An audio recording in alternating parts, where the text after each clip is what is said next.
And a drum roll, please. Oh, wow. The noise canceling picks up most of that. Interesting. Very well then. Here, lo and behold, is your professor. Salutations, class, and welcome back. It is Dead Cells release day for the new DLC, which, as you all know, this is my absolute favorite game of all time, and so I've been looking forward to this sort of opportunity for, well, since I began streaming. I actually thought this was going to be one of my bigger hits, as it's a, well, very important game to me, and in the style of a lot of things I'd like to be doing in the future. So, why don't we get into it? Press that button there. And if I remember correctly, I did check my previous stream, and I think we just recently... Yeah, we were in the middle of another run, it looks like. Seems we were right at the beginning, though. This is probably the second or third route that we have gone through. Real quick, I'm probably going to need a little disclaimer here. Indeed, I think that leaves us with everything ready to go. So, why don't we begin?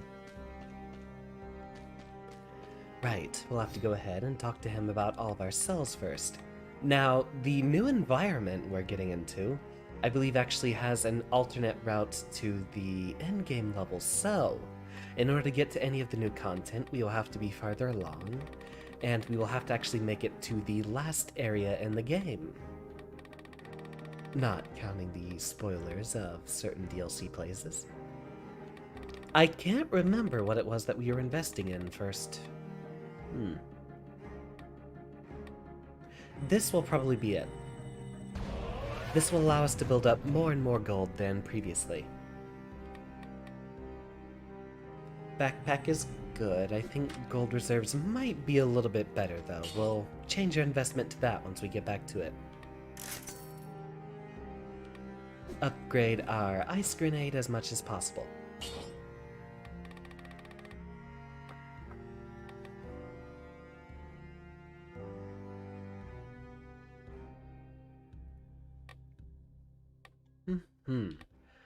So, we are working on a survival freeze build as much as possible, which means Heart of Ice here, attacking a frozen, stunned, or rooted enemy at close range reduces skill cooldowns.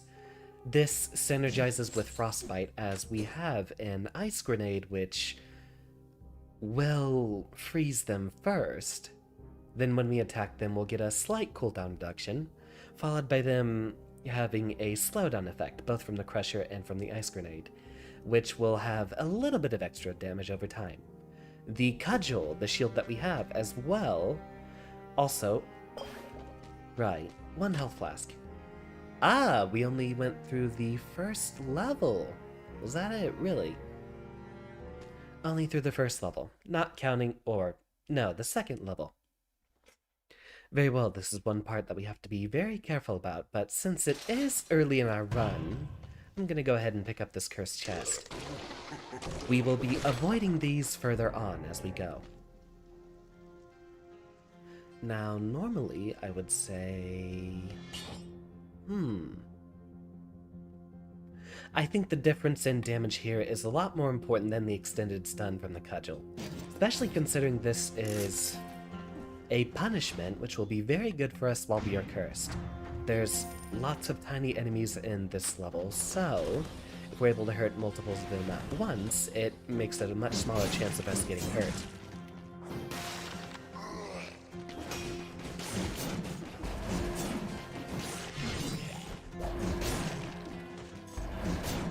Halfway through.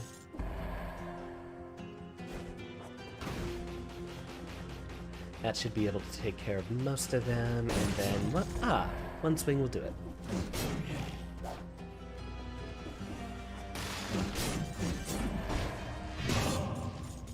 And there we go.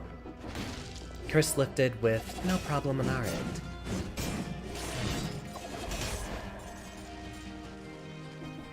The punishment shield creates an area of effect damage field every time you parry something, So it's very good for handling large crowds of enemies. In fact, sometimes I think it's possible to score a stun with it on multiple enemies at once.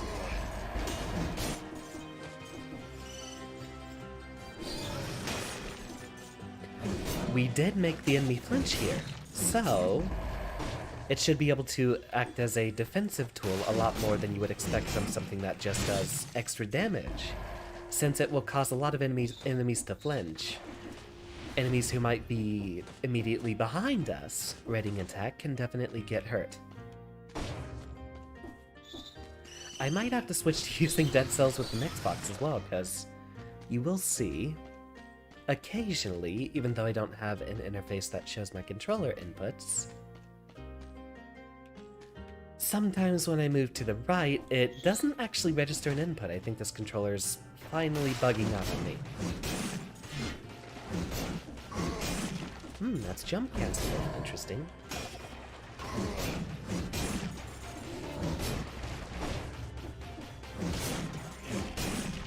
Crusher is one of the most powerful tools in the game, as it's one of the very few items that can actually stun lock or slow down a boss.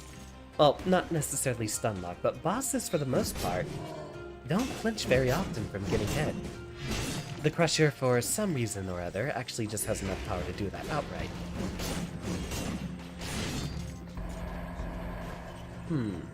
We're not interested in the range damage that we'll get from the throwing knife. That's not going to help us too much.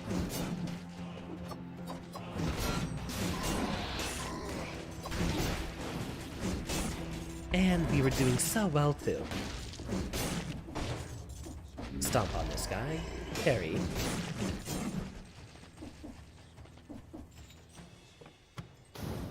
One, two. Ah! Well, in that case, we don't even have to do a parry on all three knives, since our shield will actually damage him before the knife even reaches him.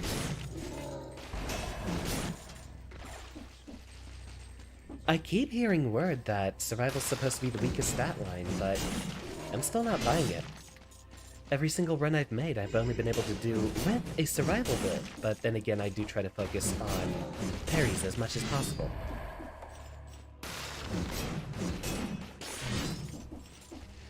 We will pretty reliably be able to alternate using the Crusher and Ice Grenade with our slight cooldown reduction. Crusher is very important for the hammer enemies. That thing is called a hammer for some reason. The mechanical spiders. Those guys eject out a bunch of other smaller enemies that we really do not want to deal with, so anytime that we can interrupt that will help us.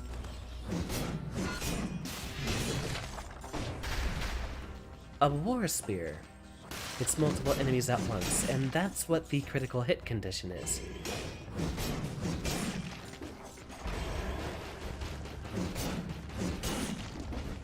Alright, let's try to see if we can speed this up, get to the DLC. Wolf Trap.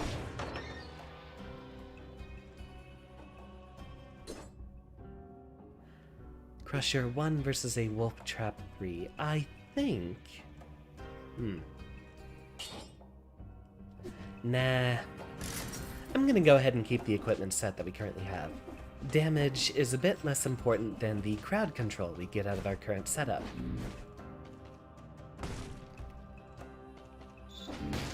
Ancient Sewers. Do we want to go that route? That is a more difficult route, which does give us bigger rewards, if I remember correctly.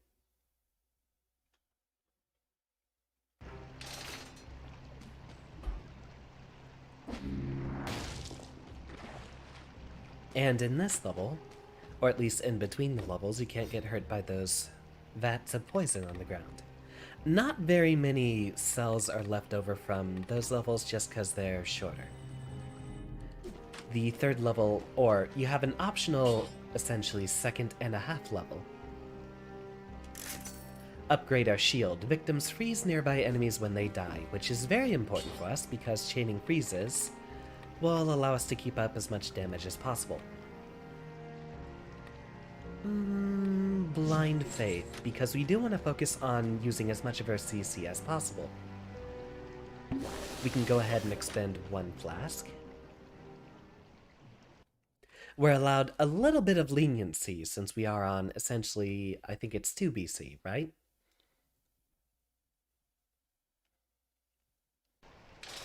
Indeed, 2 BC. You can see it right there if I just barely move out of the way.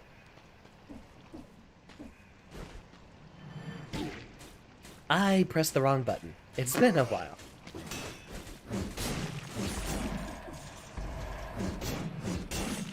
You know, it's a dead cell stream, and I feel like my own cells are very much dying. The winter weather has not been very kind to Professor.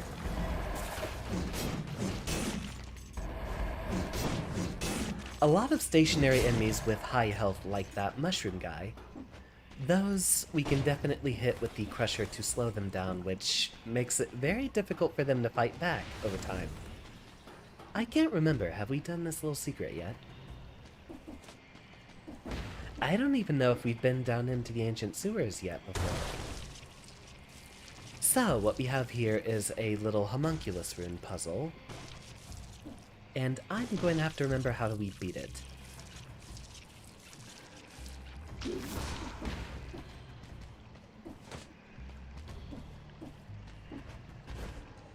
Right, well down here, and then we start the puzzle.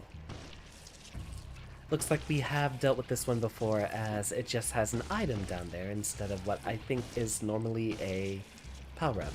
I think that's actually the Gold Reserves 4, which is what we were working on upgrading.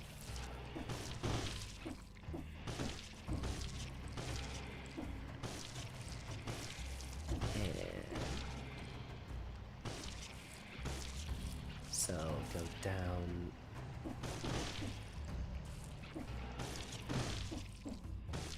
Forget it. I'm more excited for the DLC. Let's hasten our way over there instead. Which means for the most part, I'm thinking, especially since this is only on 2 BC, and I have managed to beat this on the highest difficulty before.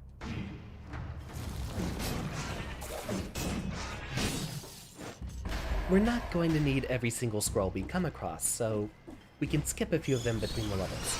Besides, it'll make things more difficult and, equivalently, a little bit more interesting.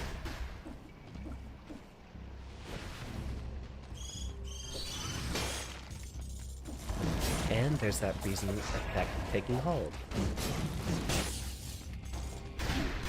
What's really interesting about the broadsword weapon is it has a number of hitboxes that go behind it. It does match the visual effect. Not so much for the second hit, but the third hit there can actually hit enemies upwards and behind you, or taller enemies standing right behind you. Hit the tentacle, because I don't want to watch hentai right now.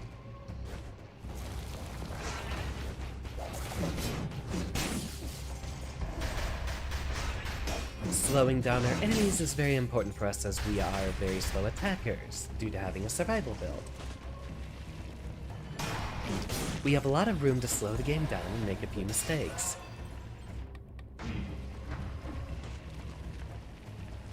Parry, and then they usually go underground immediately after you parry that one. I don't know why, you're never really able to stun them. And I think even ice shields or a cudgel don't even prevent them from going back under the ground.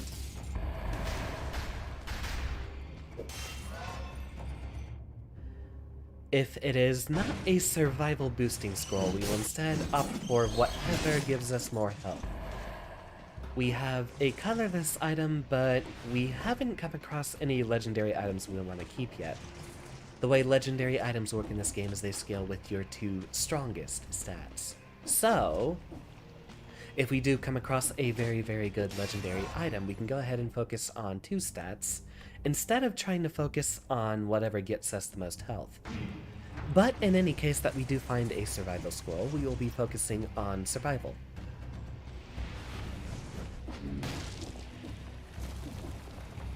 Teleportation coffin, and... well, ended up trapped there with the mace spinning to the right. Perhaps we should have handled that guy before he went down here. A little bit of health for compensation.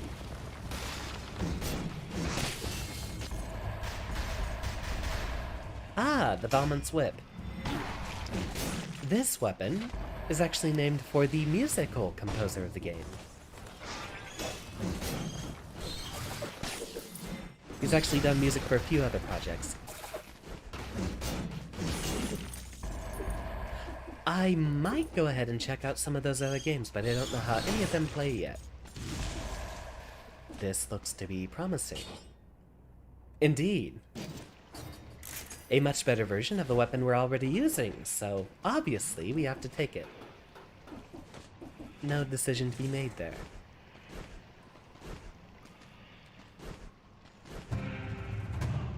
See what's in this little box. Infantry grenade is passable, meaning we can pass up on it. We're not interested.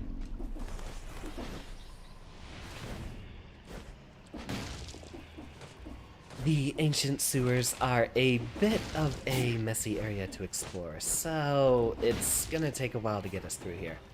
Ah, that's an idea.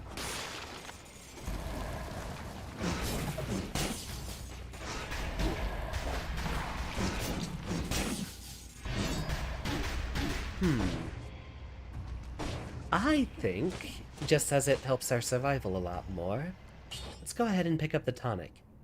The Crusher itself is going to be a lot better due to its slowdown and ability to flinch enemies, so even though it's not going to do much damage at all... Oh, wait a minute, hold on. No. Let's drop the Crusher, because here we have a minus damage received buff from both the tonic and the ice grenade, which, if we combine them together, the tonic will supply a lot of extra survivability. What this does is it gives you a little bit of extra health boost, but only a certain amount of your missing health. So it works better on builds that have actually taken damage. That's how they adjusted a lot of the builds in this game, is the builds that are supposed to tank damage actually get buffed from taking damage, and a lot of their skills only work if you actually do take a hit or two.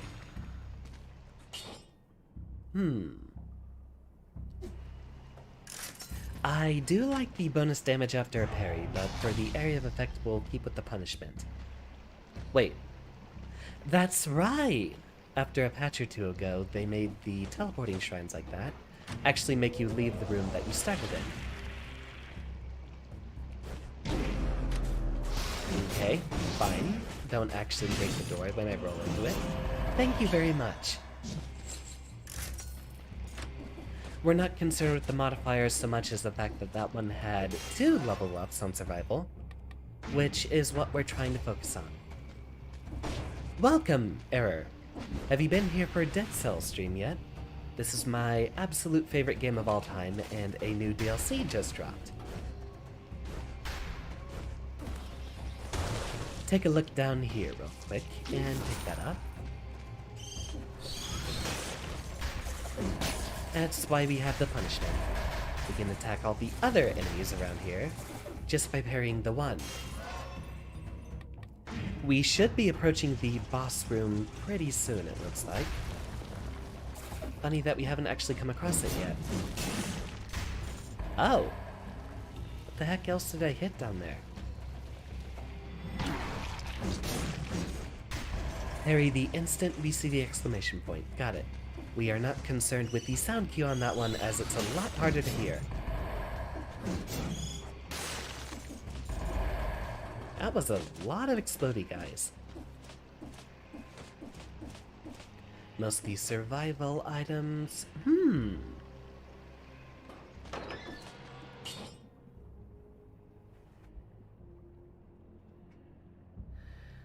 I think the sheer damage from the punishment's going to be much better instead. So we'll go ahead and, since none of those other items interest us, pick the usual bits of currency that we'll need. A few cells for more upgrades, and a little bit of money. I don't care for exploring this entire biome, we want to speed run to the end as quickly as possible. No door for us, unfortunately. We don't care about Valmont's whip. We are going to focus on gold reserves exclusively.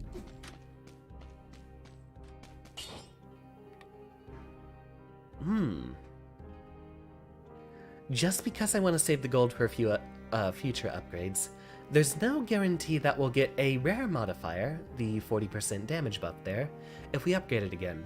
In fact, upgrading it might actually even reduce the damage that this weapon does, so we'll leave it be. We will, however, upgrade the tonic. Now we have a total of 10% damage reduction between these two items. Decent effects, you know what, let's reroll. No. We're not gonna get any better effects out of that. Since we will likely be taking damage in the future, let's go ahead and reset our mutations immediately. Now that we have a tonic, we can actually go ahead and take a lot of damage and focus on necromancy, which will restore our health when we get kills, but only up to 50%, which is actually how the tanking builds work. A lot of the more offensive builds with the brutality or tactics stats will only be able to take maybe 1 or 2 hits. Survival builds, however, can probably take 4 or 5. And that one will let you have half of your health back, but the interesting part about that is it synergizes with tonic incredibly well. Because tonic gives you only a missing percentage of your health, you actually get to keep abusing the buffed health you get from it, and letting that take damage for you. You're late, but where is everyone? You're not very late, it's only by a few minutes. And I don't know. Dead Cells is particularly unpopular, so I'd say that's just why no one's here. Parry that. Activate our health buff.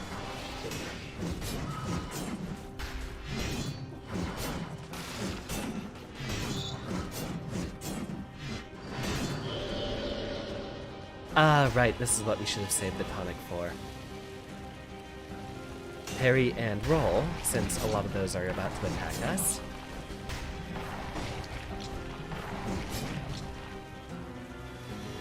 Parry and roll.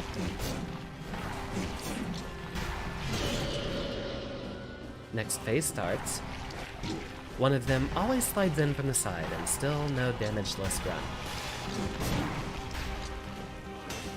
This boss is particularly difficult for survival build, because we are not given very many windows to attack. In fact, our best strategy might be just trying to parry as often as possible.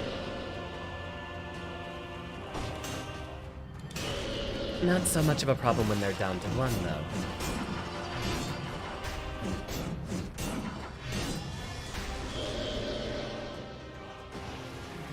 Activate our buff. Since we already taken damage, we're not worried about losing a bit of bonus health, so we'll power through these attacks as much as possible.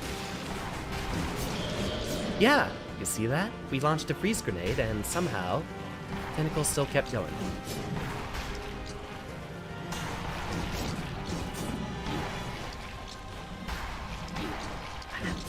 At least they don't deal very much damage to us. And gotcha.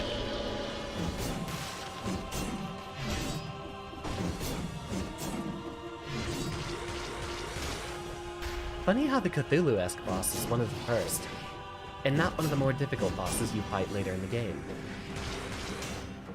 And there we go. Is that the first time we fought Conjunctivius on stream? It might be.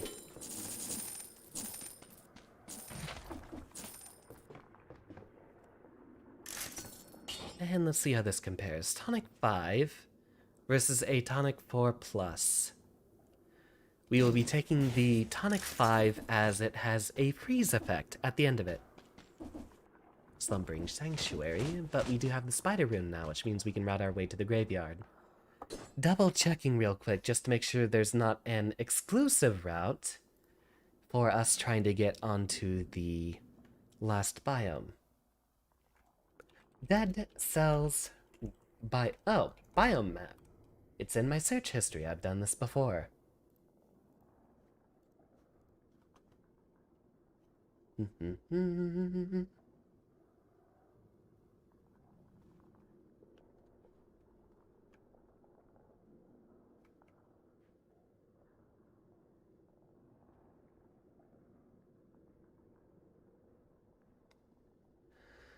So it looks like every single one of them allows the same route.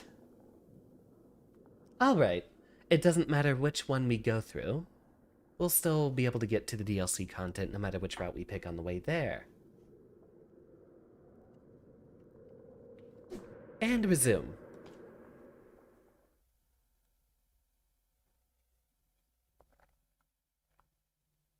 We will not be picking up any cursed chests while we are here.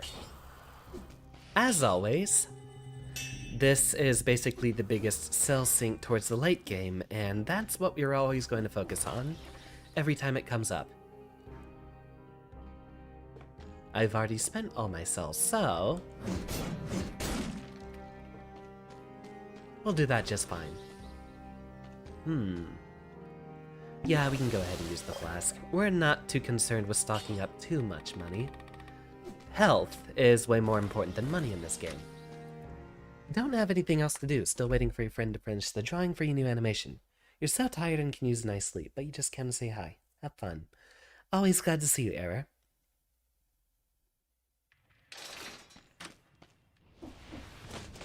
I look forward to whatever you produce out of it. Let's get ourselves a little bit of money from the pickup here. And welcome, Kayla.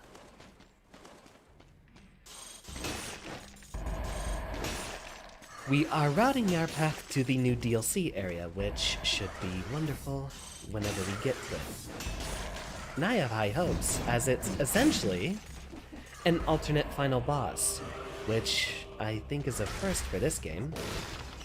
Not the spoiler boss I'm not going to tell you about, which is more of a bonus boss than anything else. We will need the key from this room, so let's head through.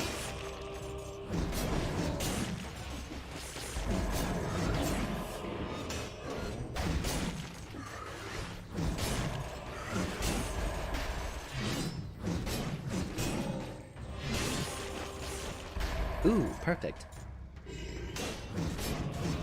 Frostbite KO'd him so that we don't have to. Now that we have the spider rune, I think that means we have the full access to our mobility. So any place that we're supposed to go, or able to go, we can do that now.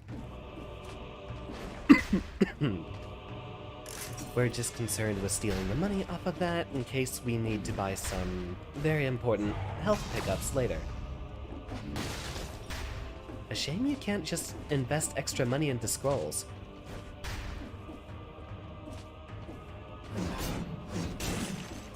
Huh.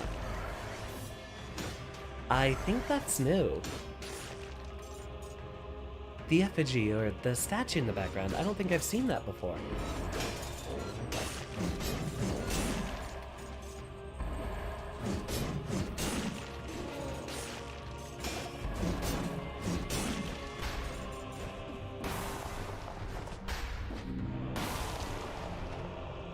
We are not concerned with the mushroom boy either, so continue.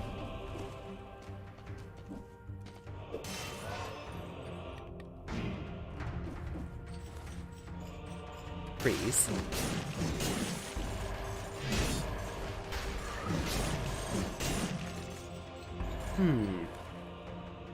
Since we are trying to speedrun, let's just go ahead and move forward. There's another half to the level on the other— oh! Would you look at that? A nice find.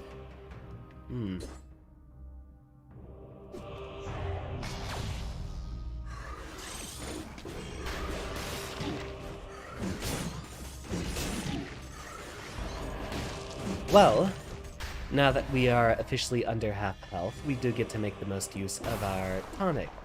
Eventually, that scales up to 100% of your missing health, I believe. We are skipping the cursed chest. Just because we want to make sure, above all else, that we can get to the new DLC. And welcome, Broham. Oh, everyone's just a little sick. But that's the winter for you. Especially for someone like myself who's not quite accustomed to the cold, who, well, for one, normally I love it. Unless it plays games with my health.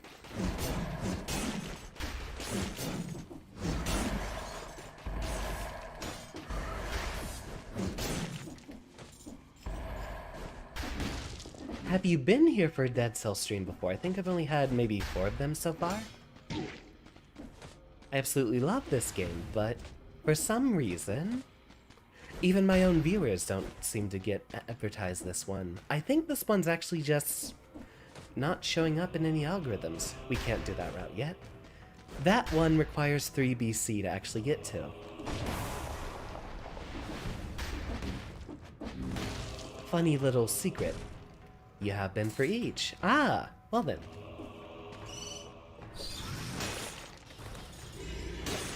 Normally the chats in these are quite quiet. In fact, there's actually an opportunity for Twitch participants, just like in Noida.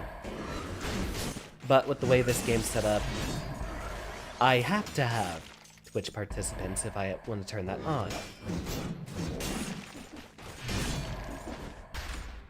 And until we have a larger showing, I think I'll pass.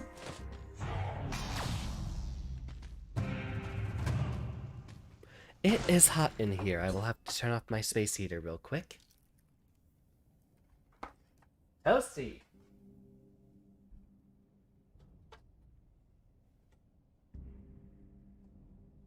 The good news is, even with the weather itself being so frigid, I'm still keeping quite comfortably warm. It helps having a cat at night who insists on sleeping on your chest. Might make it difficult to breathe, but it certainly doesn't make it cold.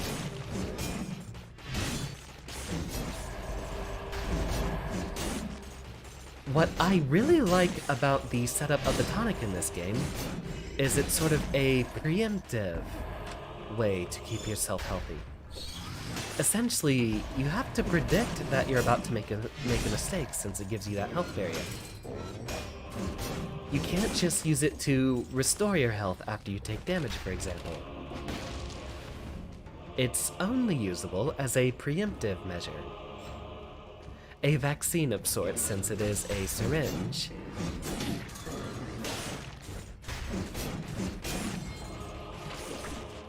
Ooh, that's one of my favorite items. In fact, it used to be a survival weapon. At some point they changed it to tactics and brutality.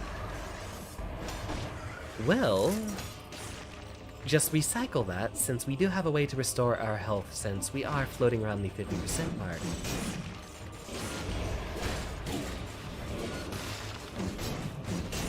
This will leave us with a very, very tanky build that we should have no trouble getting to the end with.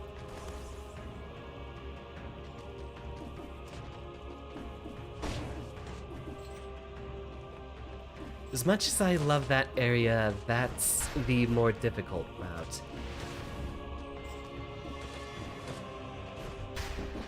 I think I'll go... Yeah, I'll go Forgotten Sepulchre.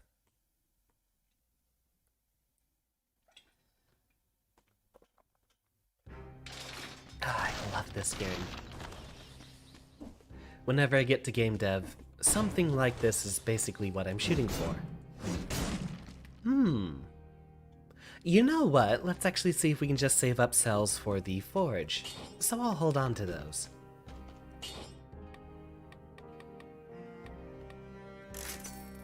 -4.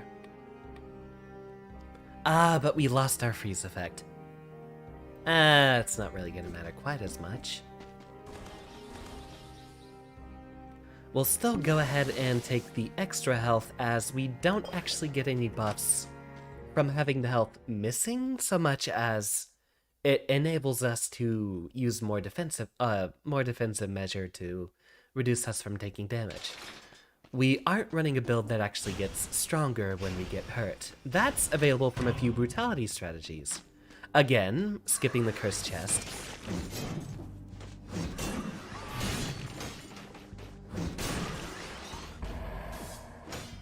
We will have to be hasty through here, as these green lights here do go out after enough time. Those mummy enemies are actually a lot more dangerous than it might seem, especially if you're running a slow build. We will recycle that as... we have some ways to restore our health regardless. You will see from the fact that everyone gets slow... which weapon is doing that? The punishment shield. Okay, so the shield here has the effect victims freeze nearby enemies when they die. So, when someone is hit by the damage from the punishment shield, it makes them basically explode into ice whenever they perish, which... we do get the bonus freeze, which will buff up our Heart of Ice effect. But after a freeze, an enemy is always given the slowed down effect, so essentially, it functions as an extra DPS to tack on, since everyone's going to be given a slowed down effect after being killed in proximity to someone who's been parried. Sounds complex, but that's really just the case of a lot of the mechanics blending into each other, and how you make a proper build work.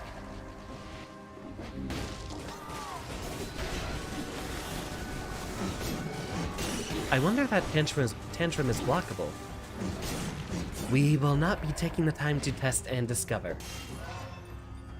We are wanting the brutality, as that upgrades our health.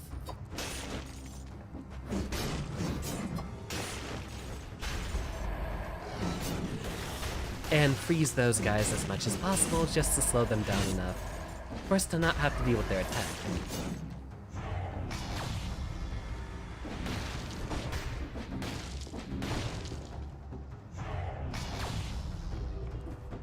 Take that key, and we will be out of here.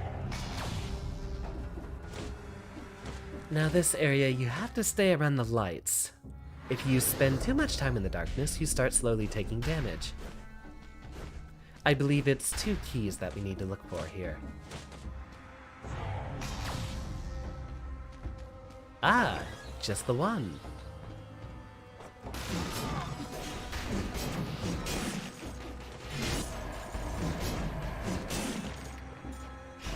Turn this light on, which we don't really have a need to, but just any more space that we can keep safe from the darkness.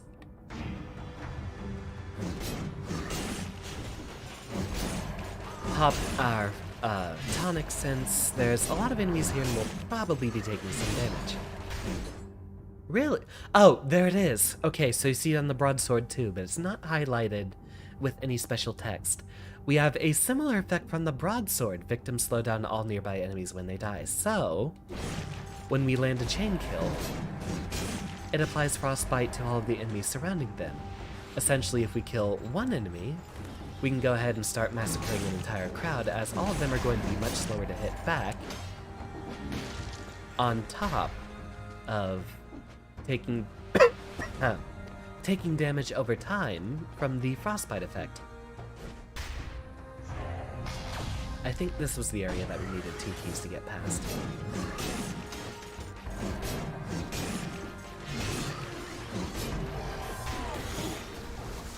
Still use that.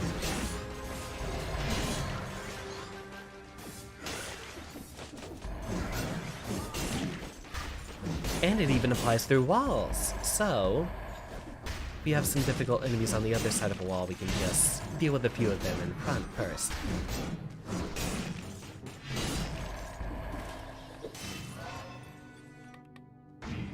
Get me some health back, but mostly the damage buff.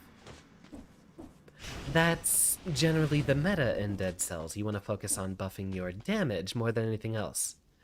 Now we get to make a decision. One, we're not picking up the symmetrical lance, but two,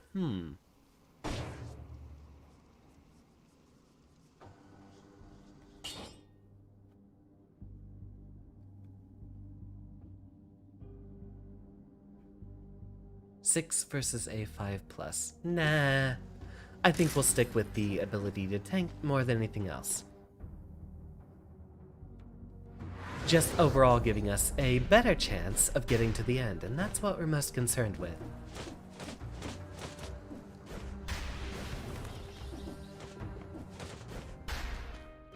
No, no, and no.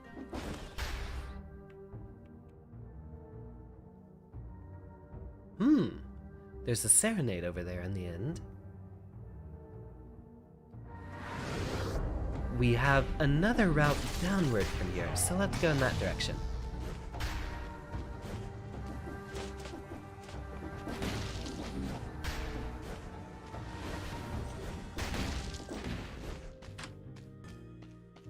Ahem. Ah, there we go.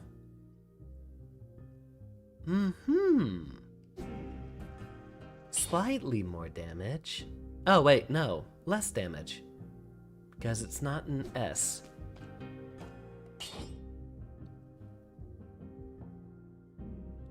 This one has overall more consistent damage, and we're running out of freeze effects, as well as stuns and roots, so we will decline to use that one. Our current build is very difficult to replace.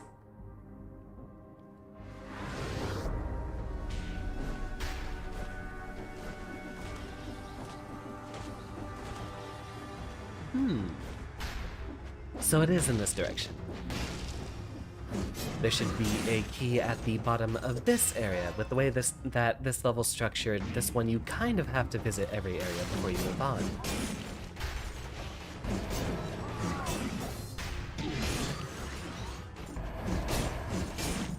We don't care about the fact that we'll be taking damage.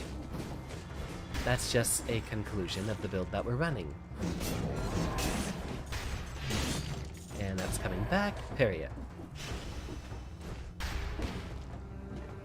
Refresh our light a little bit, and it doesn't look like there's any torches between here and there we go. There's always a golden lamp next to any of those portals. The golden lamps never expire.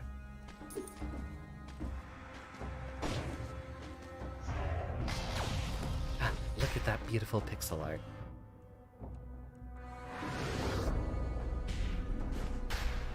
Alright, here's our next gate above us.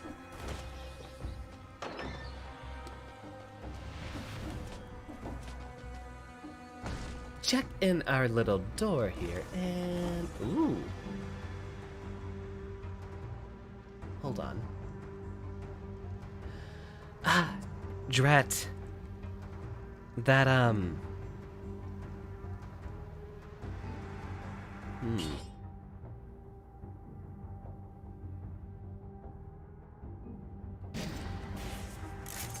This one has a very interesting synergy in the fact that it applies both oil, but fire on top of that, and sadly, I think we already got rid of the crusher that would have synergized with it, which would have made for an incredible DPS machine and boss killer. Siphon, welcome. And a good evening to you, seeing as you'll be soon departing.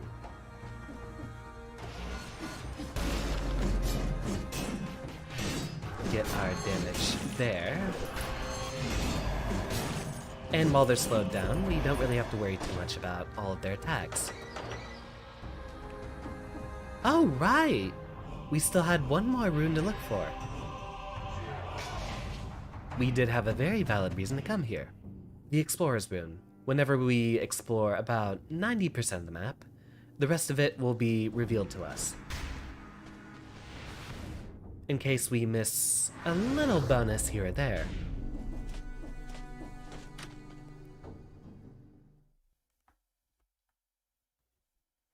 A shame.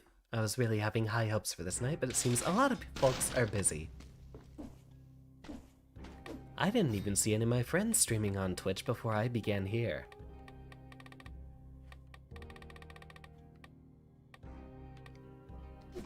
We will save up for... oh, right.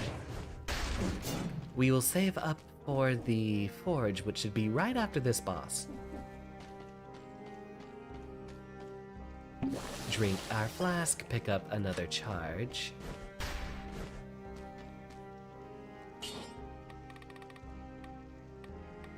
Are there any... It doesn't look like there's any particularly better effects for us. Instinct of the Master of the Arms? Nah. Heart of Ice will still be usable for us, but it only really will proc once since it works with freezes. And not with... Maybe if we find a wolf trap, we can go ahead and use that one instead. Hello there, clock lady.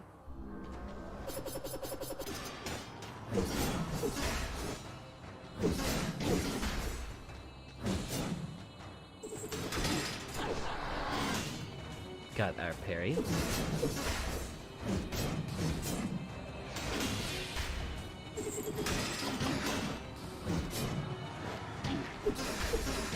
She's only going to get faster over time. They always give you a moment to warm up to their patterns. There we go.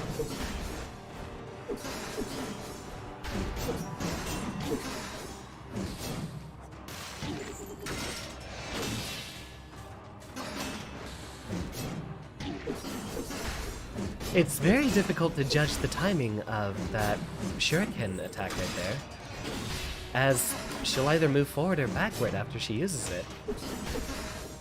So if she's not at maximum range, it's a little hard to figure out when those things are going to fire. That's what I'm mostly waiting on. With the extra damage we get from the punishment shield, we want to be able to land as many parries as possible.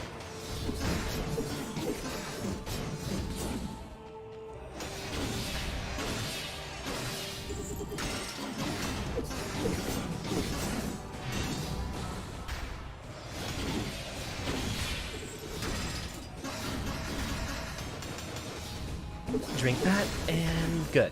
We got a little bit of health back.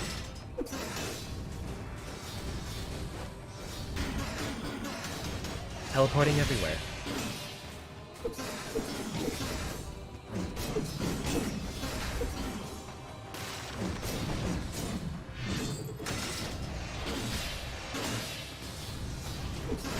And we might just be able to face tank the last bit of their damage here.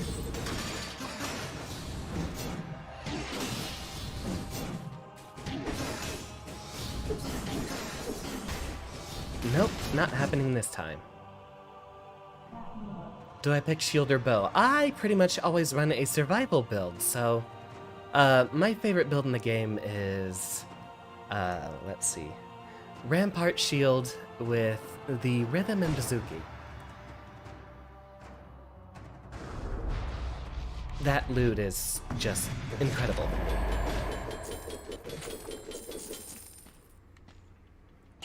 Let's go ahead and try for the wolf trap, since that actually might be a better boss killer than the ice grenade.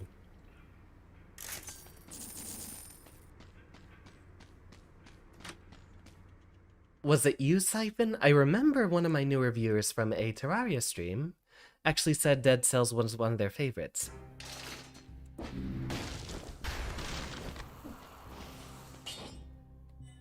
And put everything into there. Beautiful. On average, we will find a lot more of the rarer, more powerful weapons. Take that flask, and... well, now that we have the wolf trap, we should be able to reduce our cooldowns a lot quicker. Now, time for what we're here for. Crowned key. Was that so... I have the DLC, what am I missing? Alright, fine.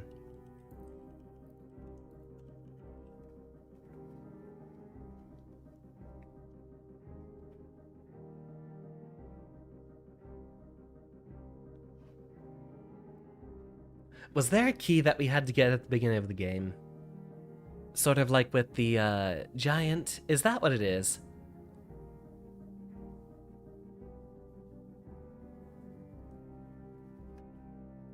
If we've had our stream up to here for no reason...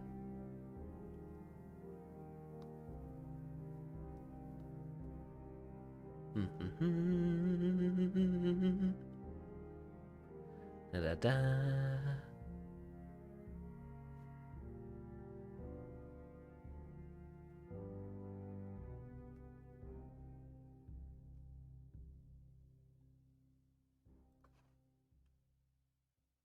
Huh. No answers yet. There might be something for us to find back at the beginning of the game, but that's kind of saddening that we're not allowed to get there. Very well. Through the high peak, I think you have to kill a boss. Which one? Oh, that might be a case of you have to kill the regular final boss first, right? Which we've already done twice.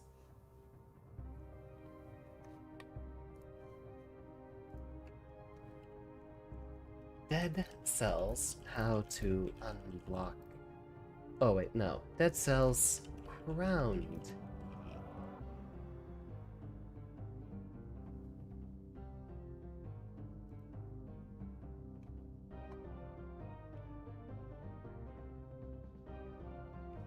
Previous biomes. Previous biomes.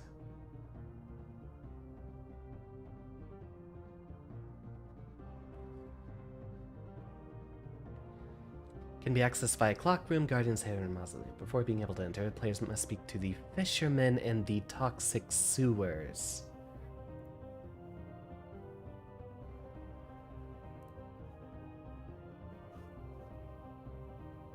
So, essentially, that means we have to go back to the beginning of the game. But, while we're already here, let's go ahead and see if we can beat it on 2PC.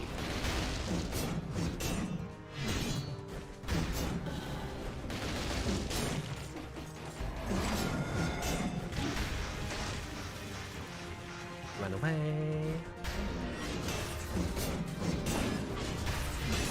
And there we go.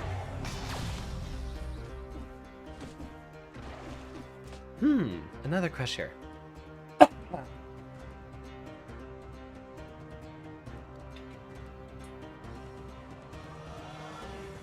So we have to go back through the toxic sewers at the very beginning of the game.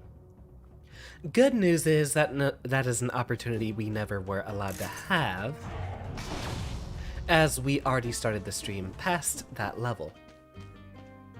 Hold on.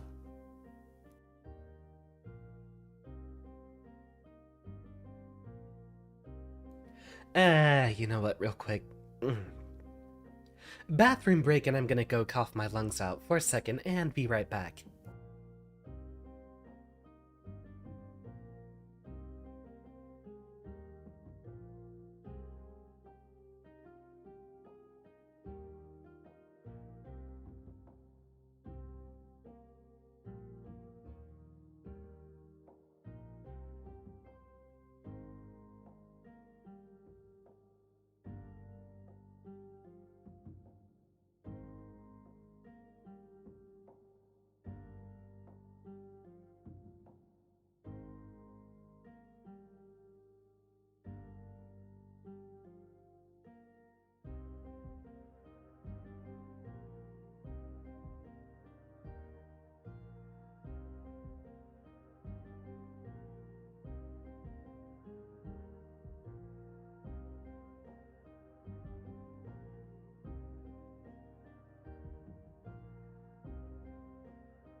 Alright. And the prodigal son returns.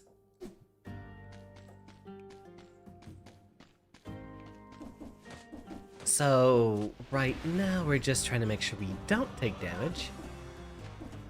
Huh, would you look at that? Coiled sword in the bonfire.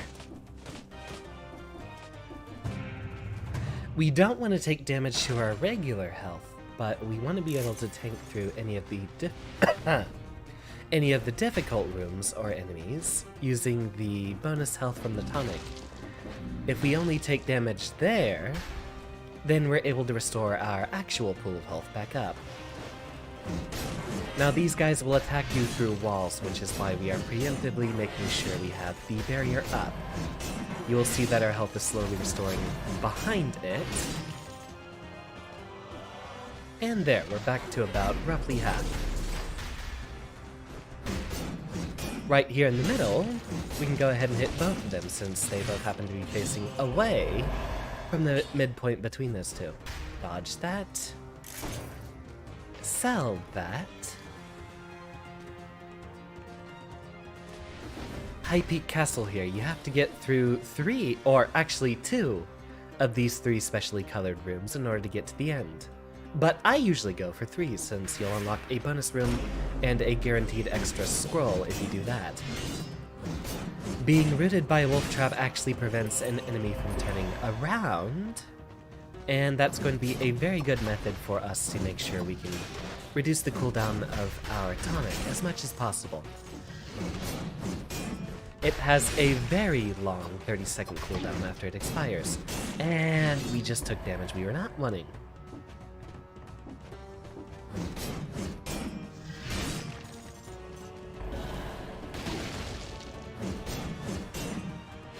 Not much room to jump over that one, really. Oh, wow! He got hit by both of those.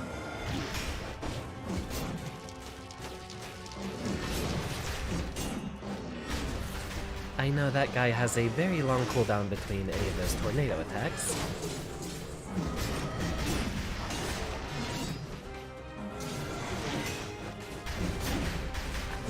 In trouble. We are very much in trouble.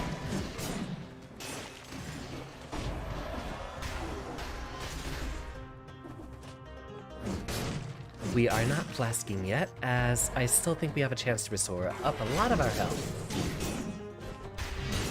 Okay, so he somehow just turned around while he was in the trap. Odd. Never played with big weapons, never could time your hits. It requires a little bit of strategy, and here's one I have for you right now.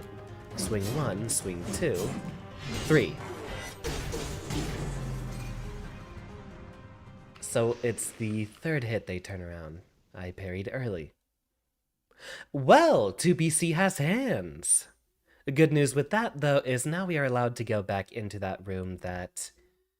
well, the broadsword, in terms of survival weapons, actually is one of the worst ones. It's the loot, which is the one I usually try to go for. More damage and more range. At the expense of just requiring you to time some button presses, but for a fighting game player, that's not difficult at all, is it?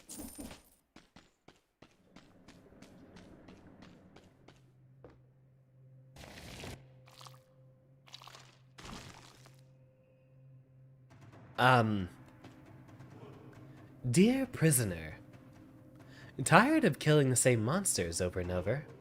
Bored by the landscapes of this small island? Well, I definitely am. I think we can help each other. Meet me in the sewers where I'm stalking for food. And then this is new. Independent Legends.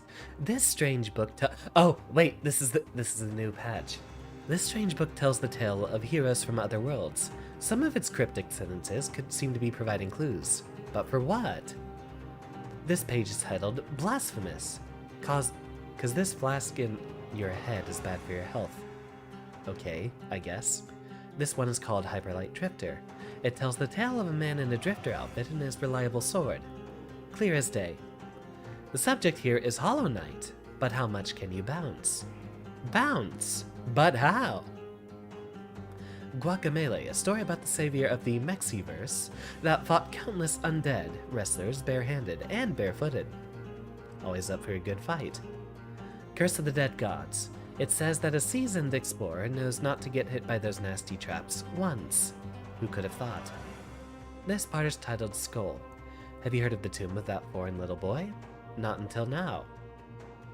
So, I didn't actually make a video or a stream for the most recent patch, but what seems to be going on here might be relevant to it. I'm the new doctor. I noticed you've been having a hard time surviving on the island, so I'm looking for a new collaborator to help me with some experiments. I call them aspects. They're incredible enhancements designed to make their host much stronger. Would you like to try one? Come on, it's free. I mean, I owe you that much, considering I developed them using your I mean some old stuff that I found lying around. Oh, and come back often. I tend to develop new aspects with each new delivery of material. So that guy gives you run buffs, but I think they disable achievements and a number of unlocks. So chaotic, you only got 10 minutes as your longest run, and you never got time to play it. This game can be difficult. Those are outfits. What's this? Ah, I think one of the other update things added a training room, so I haven't even seen any of the new stuff that we have here. This update came out about 2 months or so ago. Damn, that's beautiful. Oh, she's back.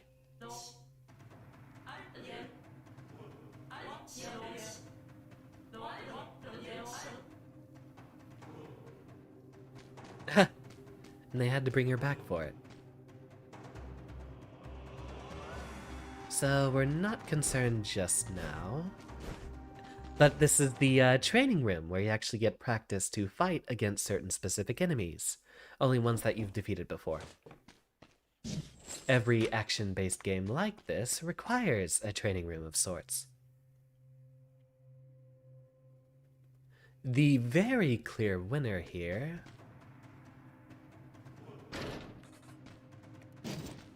Hammer and Ice Shield. Alright, so we need to route our way to the sewers. We can kill just about everything with a quick 1-2 using this build. 1, 2. Or, never mind, those guys have way too much health for that.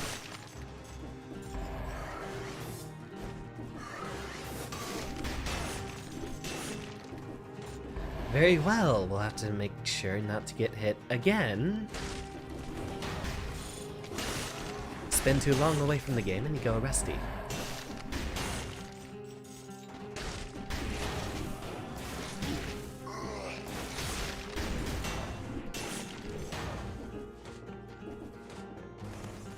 We're not plastic. Not yet.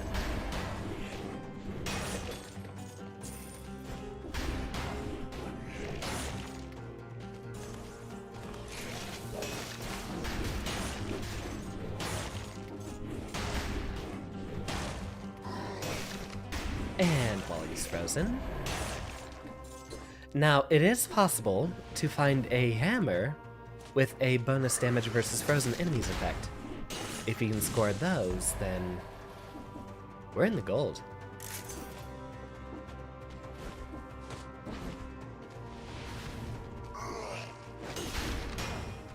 This is one of the reasons I do tend to focus on survival builds as much as possible. And that is because you can definitely make quick work of a lot of biomes just with a bit of patience. Mobile players have an auto-swing option. I actually haven't played the mobile version of this game. Not sure if I'd ever install it. I'm usually in an environment where if I'm not near my computer, then I don't have the ability to give my focus to a mobile game. I've only usually tried to have a couple of gachas on autoplay in the background, say, if I'm otherwise busy. We will focus on the scrolls right here since we are so early in the game. We definitely want those early buffs to our health and damage. And in fact, we haven't even picked up both scrolls yet, so we want to make sure we can. You know what? Fine. Give me the little pet. Go give him a smackdown. Well, the zombie still was swinging at us from off screen. Alright. It's been a while. Maybe I will have to play this game more often. And this is only 2 BC. Yeah, there are pet enemies, or pet weapons in this game.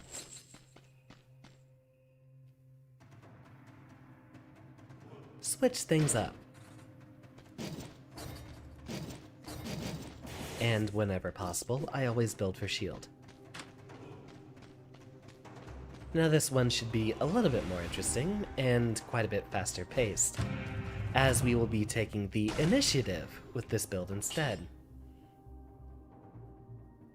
No. And again, no. This time, let's focus on brutality.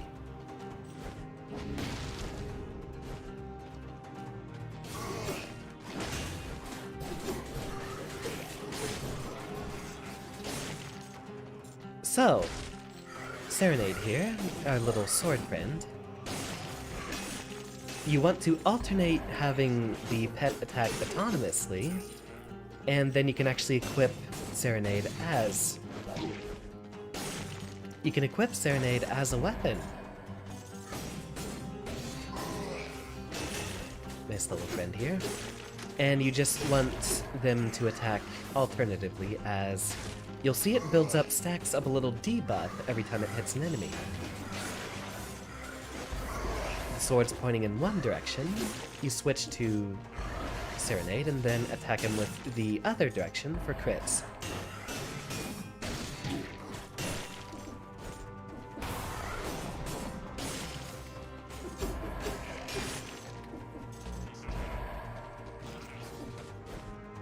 Also, while we are holding the sword, the timer will not go down, so you might want to do that in between fights.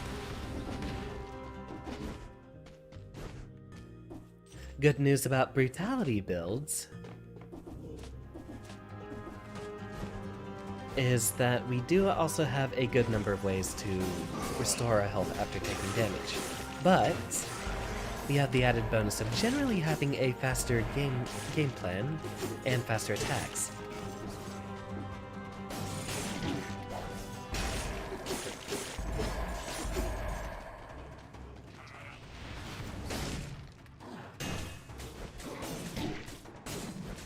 Right, apparently stunning those guys doesn't reset whenever their attack animations are.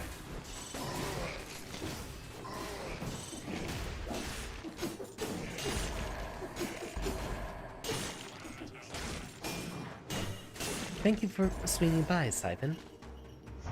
It's a pleasure to see you again. I hope you have a wonderful evening, or day, or afternoon, or whatever time it might be for you.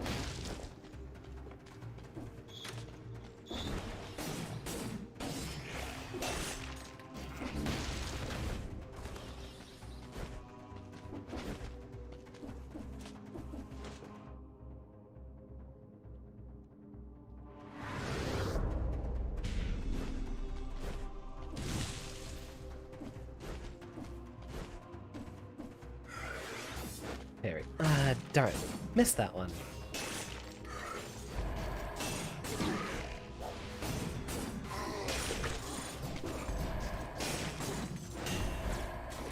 Take that cake. We are having to parry an awful lot more here. We're not allowed to be patient whatsoever. We'll make do.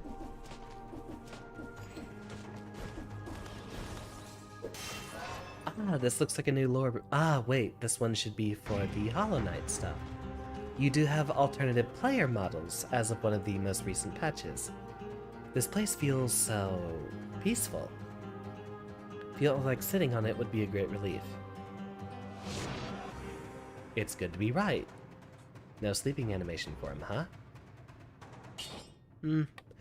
It's better than the daggers, definitely. Oh, wow. Even when dealing critical hits, it's less powerful than daggers, but we'll give it a try. So this one is the Hollow Knight weapon, pretty much the same. You'll see it attacks horizontally, but you can also attack vertically in the air. You can also attack upward and downward while wielding it. And we are wanting to get into the toxic sewers. 2 scrolls, plus the one from our amulet, and we found everything we could in that first level. Now we're ready to get going towards the DLC here.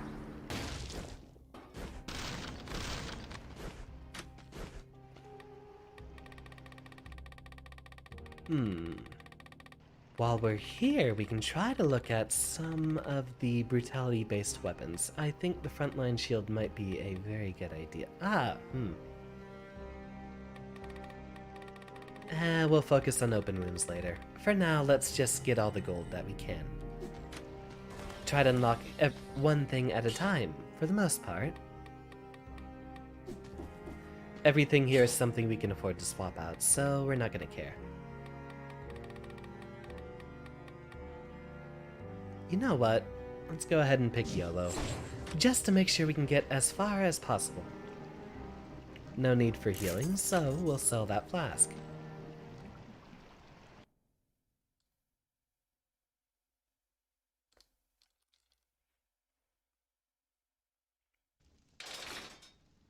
Alright, we are looking for a tentacly boy in here somewhere, I imagine.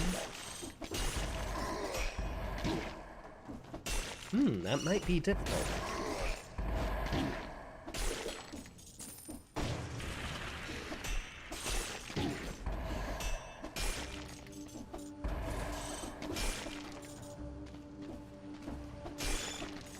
It doesn't feel like you swing quickly enough to be able to just bounce on someone indefinitely.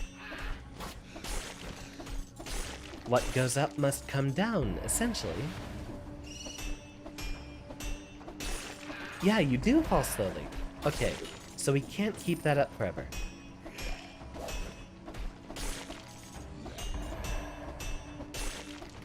Or maybe we can with quickly enough mashing.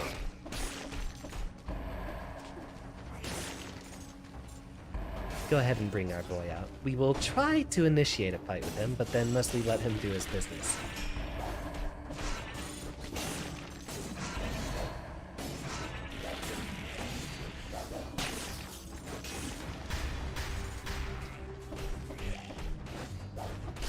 So, the sword has a very long cooldown, but you can reset it by having it score critical hits. So while it's mostly a passive dealing damage tool for us, or a pet, our little friend here,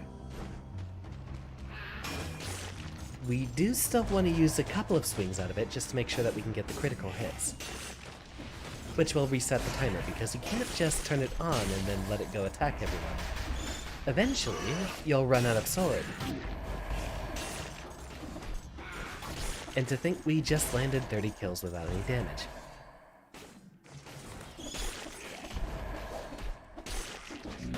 Fine. Go ahead and drink that, since we will be getting a flask in the next level. Here we pick Tactics, as that is our biggest health buff, which is what we need. Ah! Here's our boy. Hello. I heard tales about a dubious yet capable being roaming around the island. I guess you're the one? Give him a little thumbs up. Well, no matter what or who you are, you're stuck in here too, right? I may have an idea to get us out, but I need your help. While I was roaming around the island, looking for a ship decent enough to go across the sea, I discovered an old extinguished lighthouse at the extreme north of the island. It's probably not much, but at least that's our best chance. I will be waiting for you near the castle. to bring you as close as I can. Unfortunately, the abominations hanging around mean I can't go very close. You look very capable in combat. Dude's got so many tentacles. Oh, one last thing. Mitchell, one of the old keepers, used to live in the Stilt village. Maybe you should pay a visit to his house. I always appreciate the opportunity to voice act as well on top of that, Broham. I'm pleased someone could hear my work.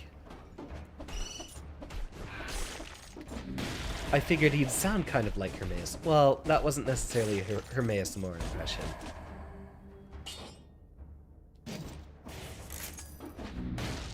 It was more like a... sounded kind of like Sigvard of Katarina. Can I do Hermaeus Mora? But what would he say in a time like this?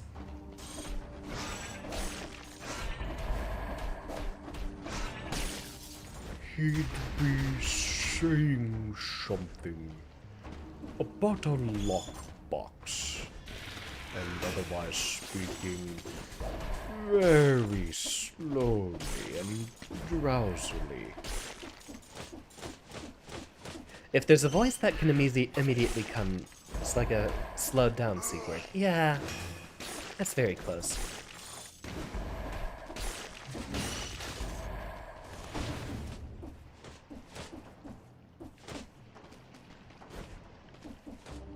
I should do a lot of impressions.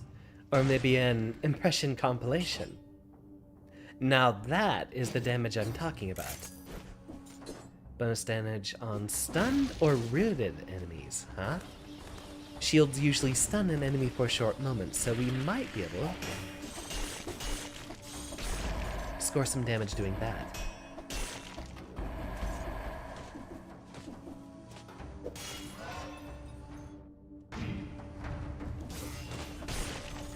Pop a grenade out. Hit with Serenade. We want to just basically initiate every fight with only one of those sword swings. That's all we'll need.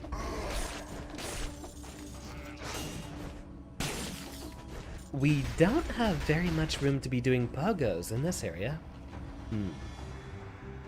We don't really care so much about a tonic while we're running a brutality build, as it's never going to skill to have better stats. So next we are wanting to route to the Stilt village. Any standard path will do that for us. So, act as if we're playing the game for the very first time.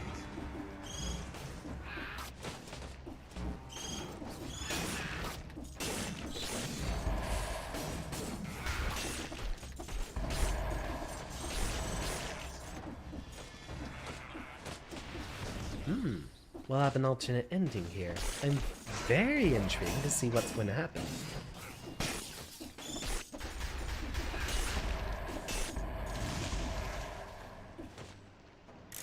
Oh, wait, no. That was a wolf trap. We could have used that one for utility. I don't think we can actually end up in the Stilt village from that path, so instead, we'll be going around through the corrupted prison.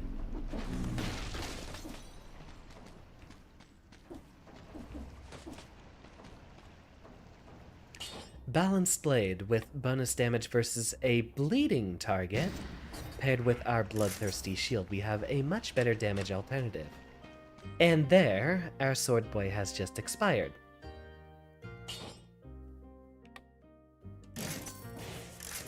That one we set up for extra bleeding damage, so essentially, now we're running a bleed build.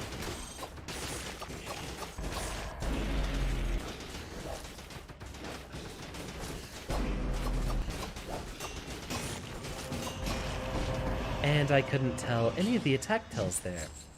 Luckily, we still did all the damage we needed.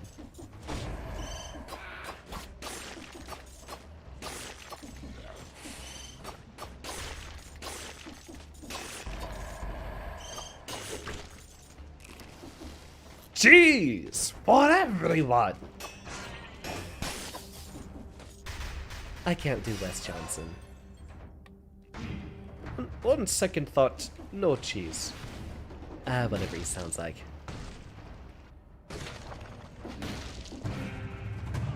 Just as good of a celebration if you don't like cheese, eh? As much as it saddens me to do, I'm going to go ahead and discard the wolf trap there. Or, well, discard the serenade, as we want to try to get the utility of a wolf trap more than anything else. You will see that we have the little skull icons over onto the side here, and an indicator of some of the areas that we have not yet finished in this level.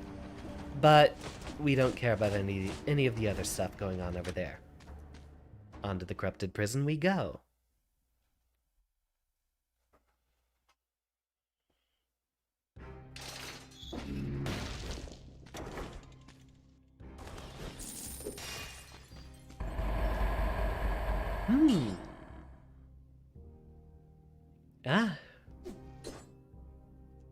Yep.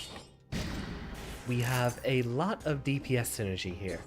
Our bloodthirsty shield actually can poison enemies, on top of making them bleed. Fire grenade deals bonus damage to poisoned and bleeding targets, and our wolf trap does extra damage to a poisoned target. So, we have everything stacking together. But, instead of our gold reserves here, we are first going to prioritize open wounds, which lets us make enemies bleed, although we would have had enough cells for both of them anyway. Gold reserves 4. Why not? So that unlocks us a new brutality mutation. We will not be upgrading any of our items as we're mostly working on their damage synergies.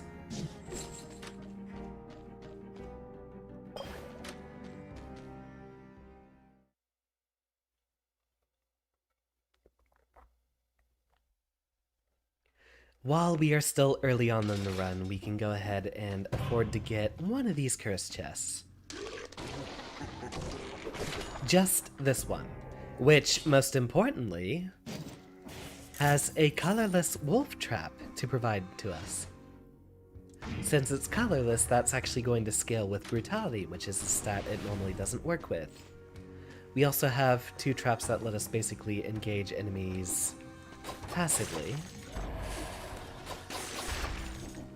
Also see how much damage we do in general.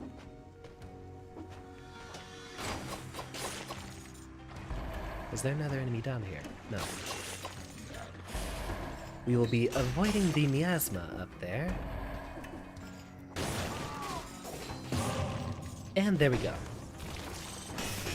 Especially since the curses at the beginnings of the level here are really easy to dispel. Now, watch as we deal absurd amounts of damage to everything we come across.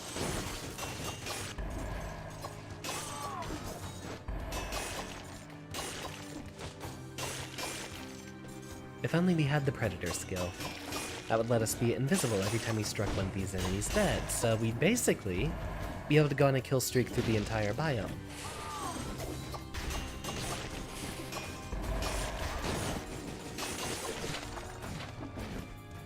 Well, very important, the katana is one of the better weapons in the game. Or it used to be, I think they might have nerfed it.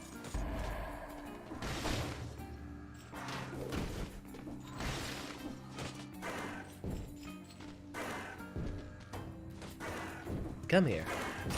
There we go. I am not engaging you unless you are in the wolf trap. That is a very dangerous enemy because you cannot parry them. And they have a very, very fast attack, so it's very obnoxious trying to fight them when they can actually fight you back.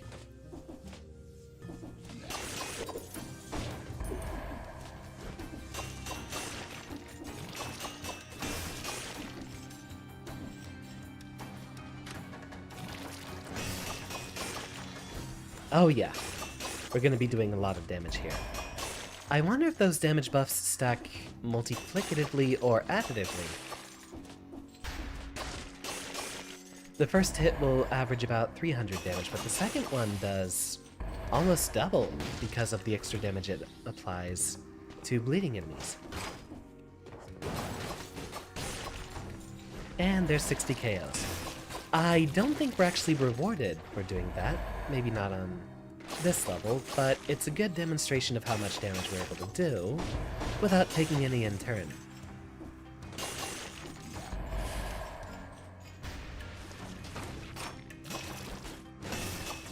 We threw that too early.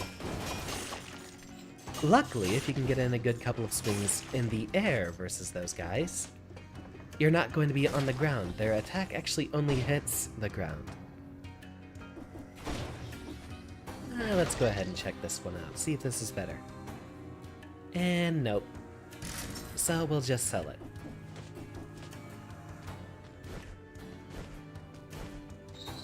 Ancient sewers, let's not. Ramparts. You want to go through as normal of a route as possible. Because after we fight the concierge here, I think we're guaranteed being able to get into the Stilt Village. I can't remember all of the routes.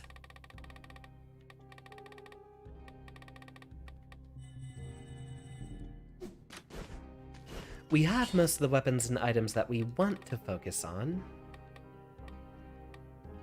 This one we can afford to upgrade. No. And yes, very yes.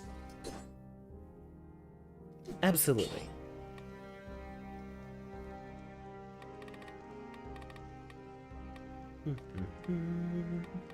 And then Instinct of the Master of the Arms will allow us to recycle our cooldowns very, very quickly, given how now... do I want the gold or do I want the health? I want the gold this time, since we have most of our health anyway. So Instinct of the Master of the Arms reduces our skill cooldowns whenever we land a critical hit. You see how many flashy little dings we're getting since we're using the Balanced Blade.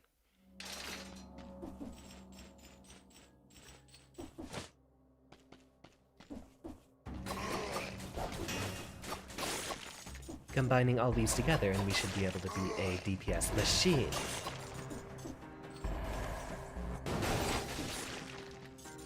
Yeah, and that guy just perished immediately. Already, our weapons are almost ready on their cooldown again. Abandoned ages ago. Oh, actually a family of rats seem to call the place home these days. I know that one's not a very special event. I was hoping that one might have had something to do with our potential new characters.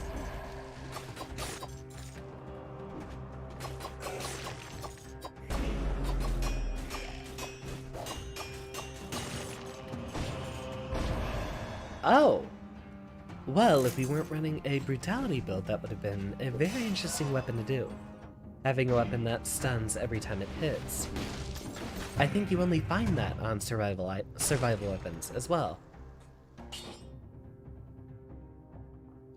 You do not have that much of a damage buff over what we're currently using, and do not have any of the damage modifiers we're looking for.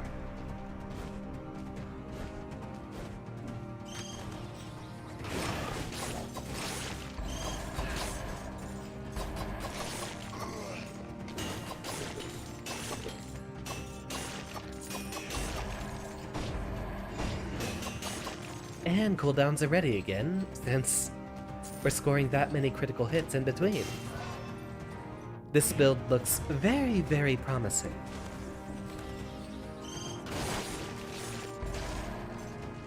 I mean, you see what kind of damage it does.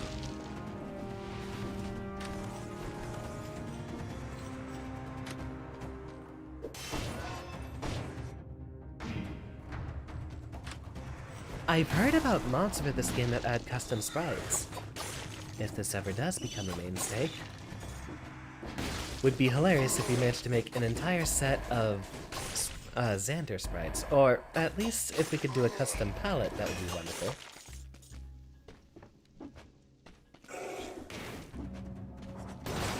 That guy cannot be parried, so let's not fight him if we don't have to.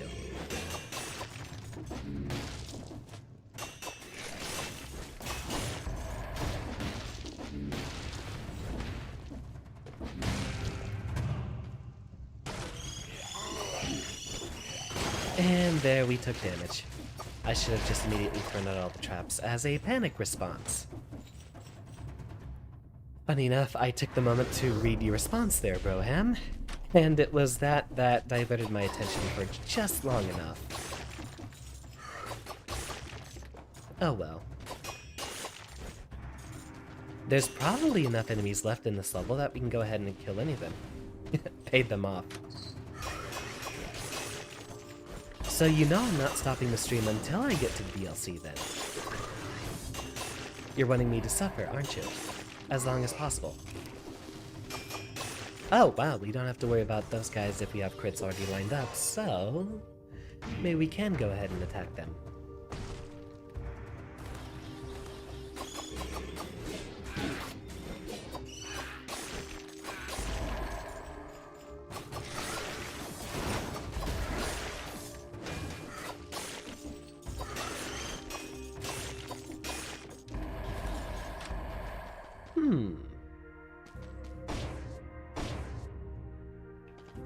We'll come back here at the end of the level and just get one of those little health upgrades.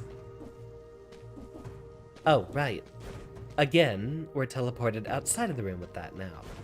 That's going to be so disorienting to remember.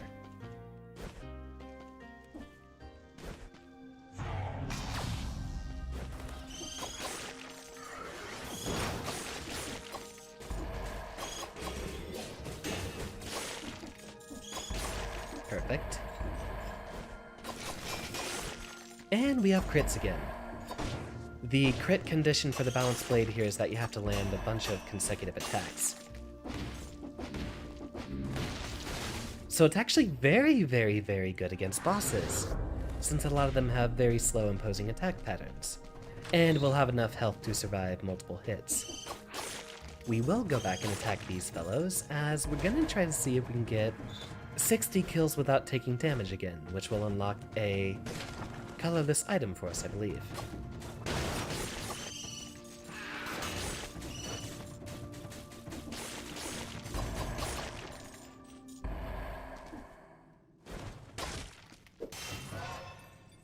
Pick this up.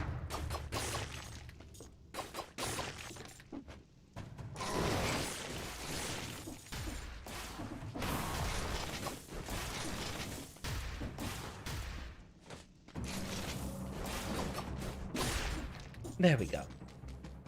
He did not want to step in the fire, so we just had to bring it to him.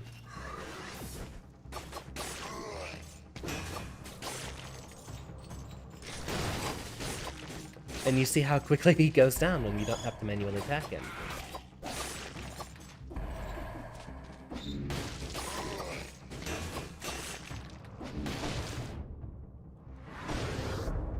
Making wonderful progress. Let's hopefully be able to get there on this run, which does look promising.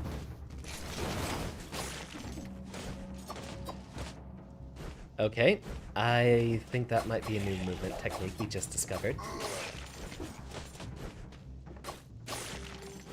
Wait, I think I did hear about a wall jump glitch if you just keep attacking? No, maybe not.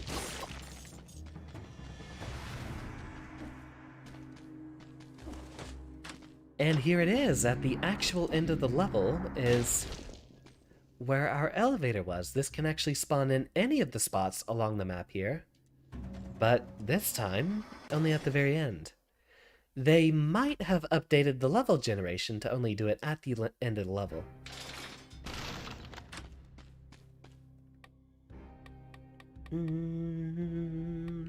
Gold reserves.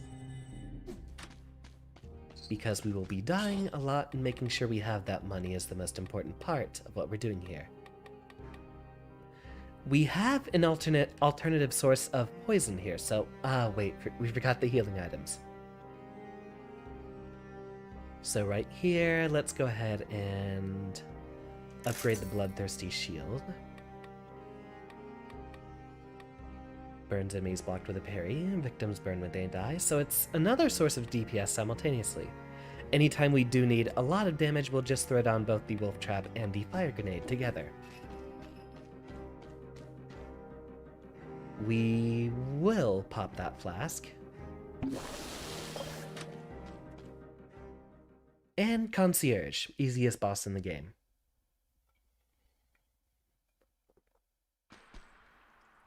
But one of the harder ones to perfect because of his little damage aura move. That one.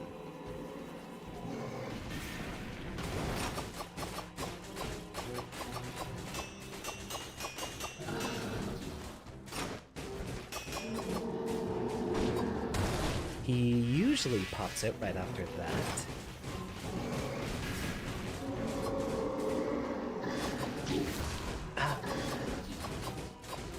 Thought he would have been stuck for longer. Also, he does push you away and stun you no matter what, so he does have ways to get you off of him. And we were so close to perfecting him. If you perfect a boss, you are given a legendary weapon for free. Almost. Almost. Don't need this. This is not as good as the grenade we already have. The weapons we actually get from those boss drops directly are not very strong. Now, we'll be off to the Stilt Village.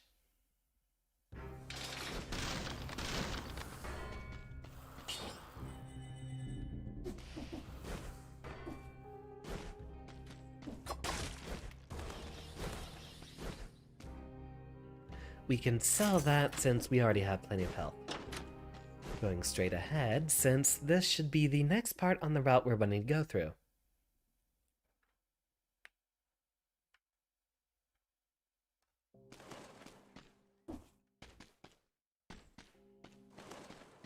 Yeah, might just have to start playing this with the mixed box too, since I'm having trouble with the control.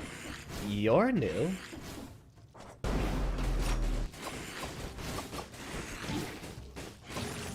And I can't tell what your attack tells are. Oh dear.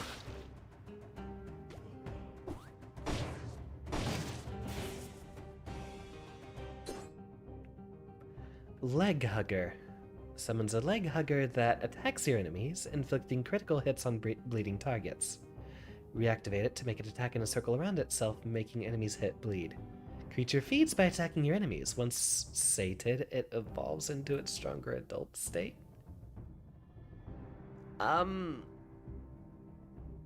Okay. Whatever this is.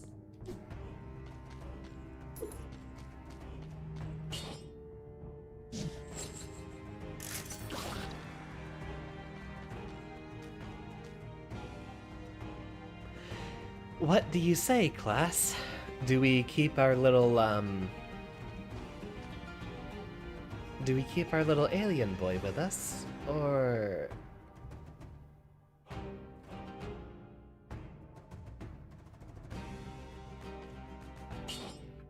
Because now I'm trying to think about what sort of DPS we put together.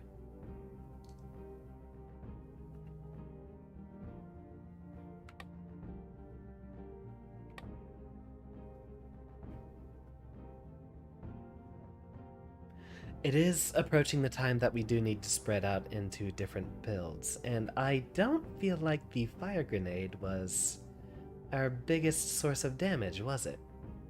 Keep the boy, indeed.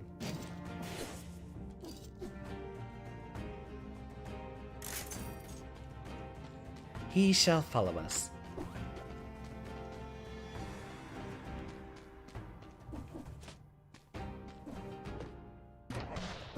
Nope.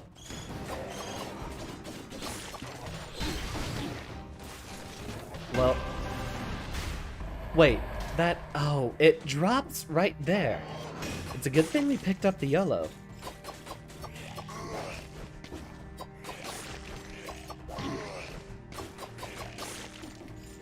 I was actually thinking about escaping, but literally the arrows from that crossbow boy up top literally start falling off right at the distance I was trying to get underneath them. Very well, we are locked out of that last skill upgrade, but we should be able to make do.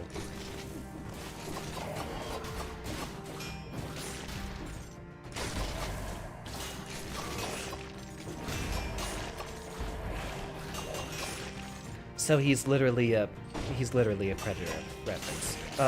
Alien reference. He's got the little mouth inside the mouth and everything.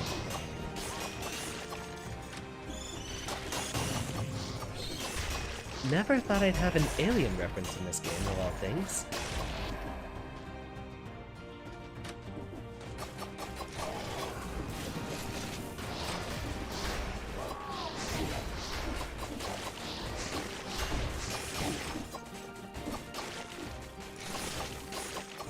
What do we have here?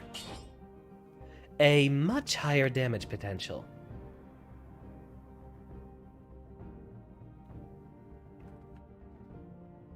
Plus, it's a legendary weapon.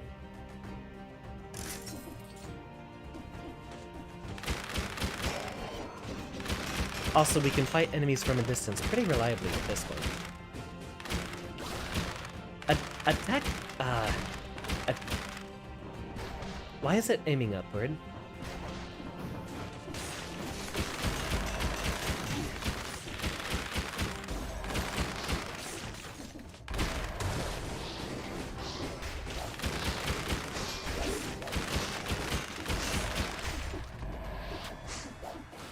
Yeah, go deal with him. I'm not going to.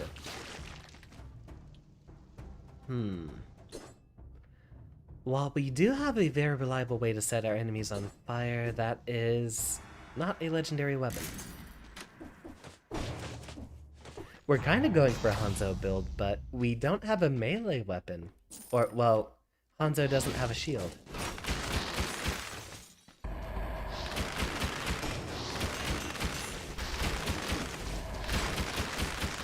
I wonder if that means we can actually swap to a different offhanded weapon. That is a 5 on the legendary. You can actually take those weapons to the end. In fact, legendary weapons under the right circumstances are so good that I might just change up the build completely.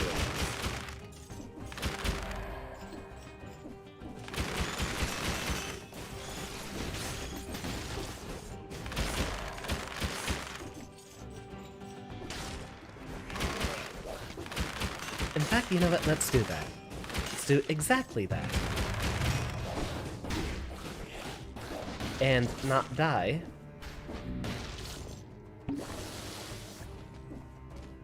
Well, that's 2 flasks down. This level's a lot harder than I remember, but I also have not been here in forever. Let's see if we can find something that synergizes with fire. Not the oiled sword, it would have to be something that we can use sort of offhandedly.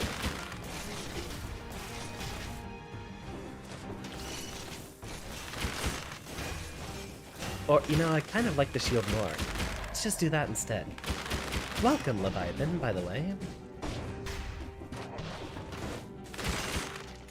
It's those pirate guys. I have not fought them in a long time, so I'm not accustomed to the difficulty. In this case, since we have a legendary weapon, we will instead be focusing on 2 stats simultaneously. Since our main source of damage from the bow here will level up from both of them. With this setup, we will be able to greatly upgrade both our damage and health simultaneously.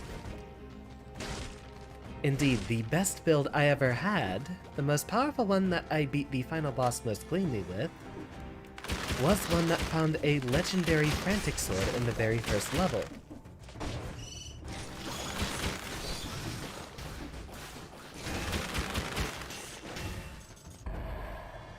You've been family bound for many nights. Is this your Christmas celebration you discussed previously, or are you showing up now here to try to escape said family? Welcome, Cave. We had not spoken since the New Year celebration. I don't think we've even spoken since Christmas, have we?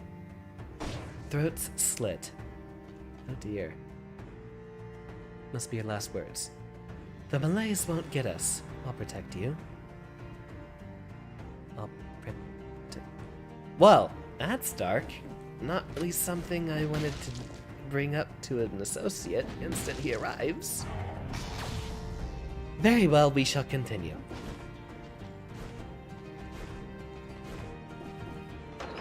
How were your holidays, Dr. Cave? Everyone, this is Dr. Cave. He is another friend of mine.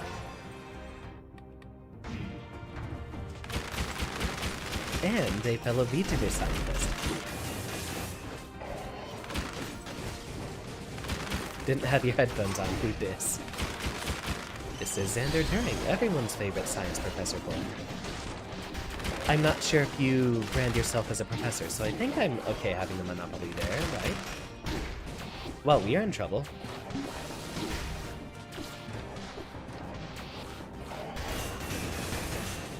Just parry. Okay. That's one of my least favorite elite modifiers, is the guys that have the little crystal turrets following them around. Something about an associate. Fine. Continue to mock me, will you?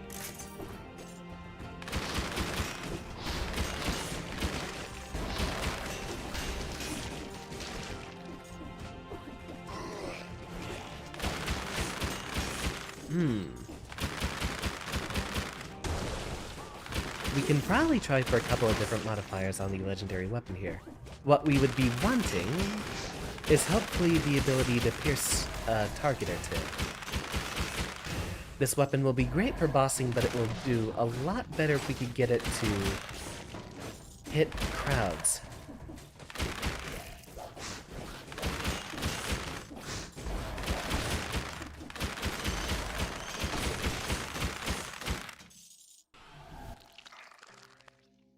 Oh!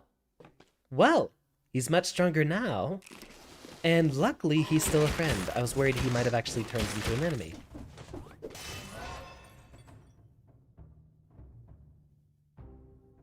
You really just put them on as I said the word associate. I was introducing you to the class here.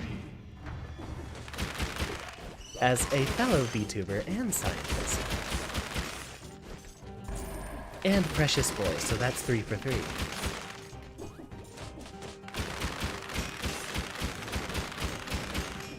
What are you waiting for? Go hug his leg.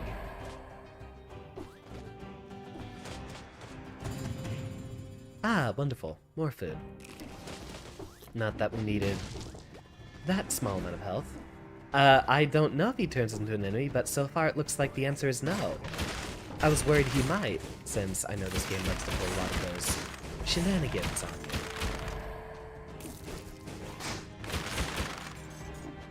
No, he is forever our friend. It looks like.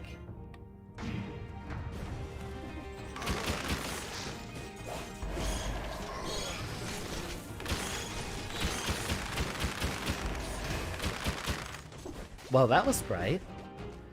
Seizure warning, I guess, every time I parry one of those explosive bolts.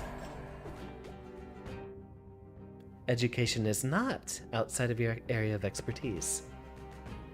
Would be wonderful if one of these days we could have some sort of a lecture stream, but I guess I could teach about computer science. Undying Shores. Let's not face that boss.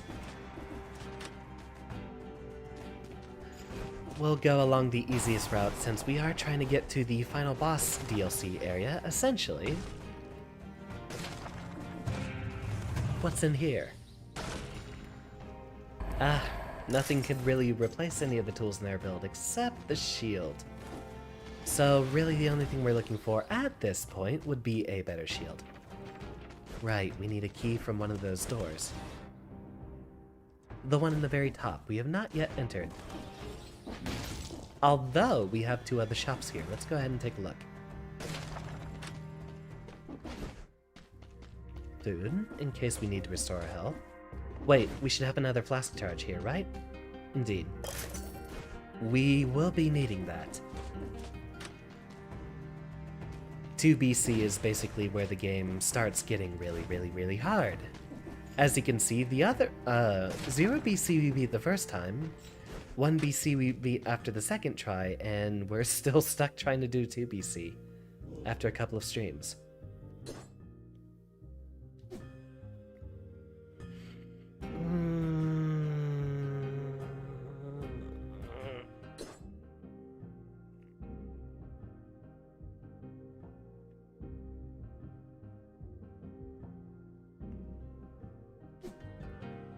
Nah, I think we can save the money. That one's not going to be a much better weapon than what we currently have. Alright, another bathroom break while I smash this bot real quick. Get out of my channel. I'll be right back.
And resume again.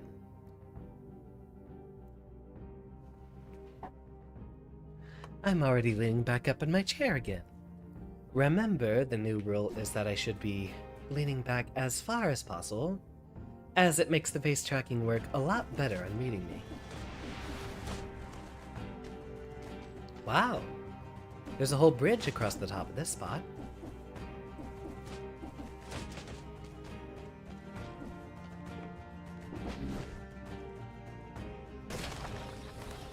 Alright, once again.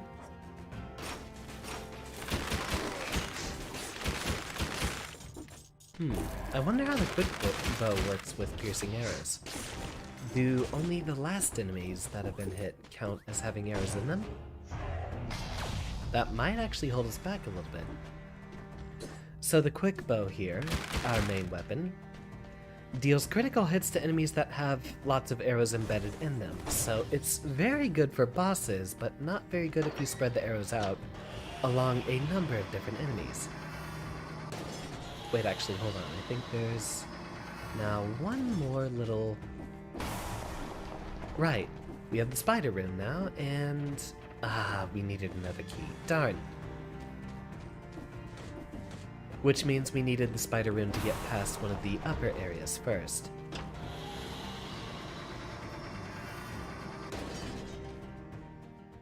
Very well, we'll remember that for next time.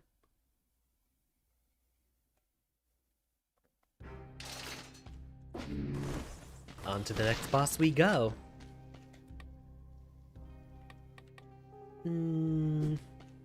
We're close enough, and I'm really sure we're going to beat the boss, so we'll go ahead and just move onward. Now, both of these guys here can afford... generates a shield. Very good. And that's a much better effect, I'll take it. We only care about damaging in front of us, anyway. Right, it's the clock room that has the boss fight, not the clock tower. I was a little ahead of myself.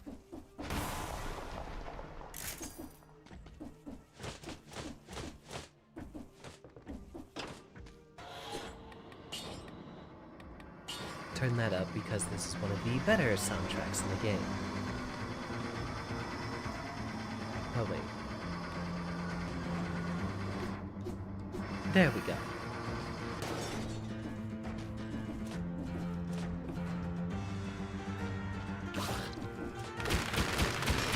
Oh, here come that boy.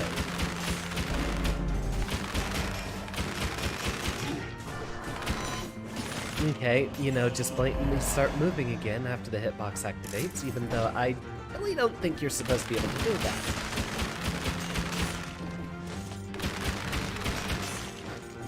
Fine.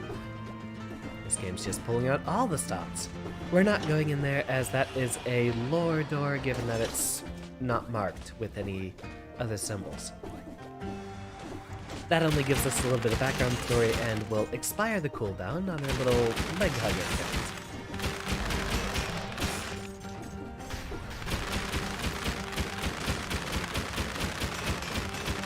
What are you shooting at the ground for? What's down there? Oh, it's the bell. I see.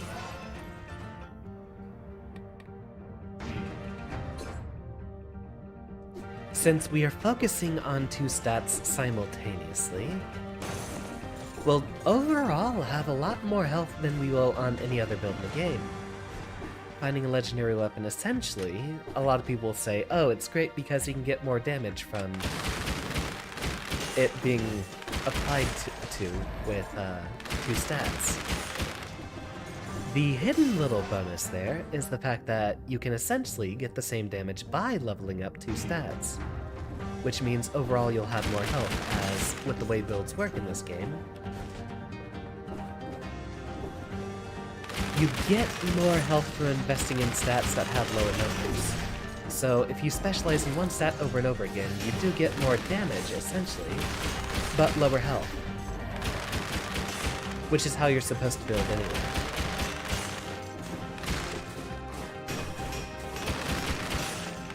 Damage ramps up exponentially, and your health, even if you spread it out, levels up logarithmically. So in every case, you want more damage, generally.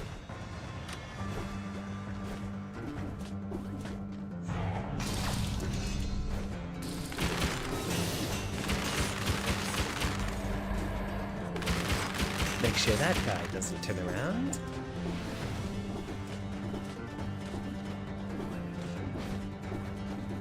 Useless, but we will sell it.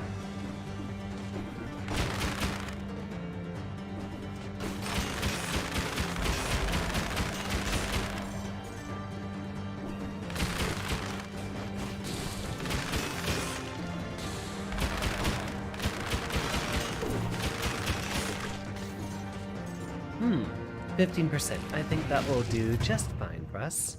Yeah, that's not a wasted full health restore or anything like that. Predator, that's one of the effects we were looking for. And now we're playing Alien. And soon enough, I guess we might be playing Alien and Predator.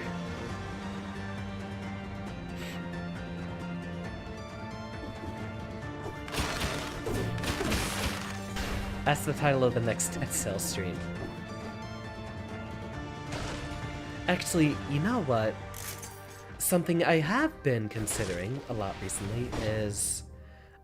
knowing how much the algorithm buries me, I might go ahead and just be making much more generic, boring stream titles. Something with searchable terms that will let people actually show up here if they're searching for the kind of content that would be around here.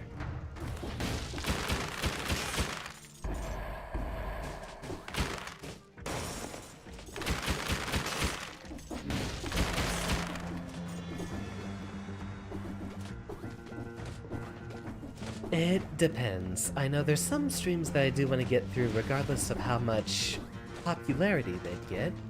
Like, Control was not really getting any new viewers or followers. But it was still such an incredibly fun experience that I was glad to go through it with my class anyway.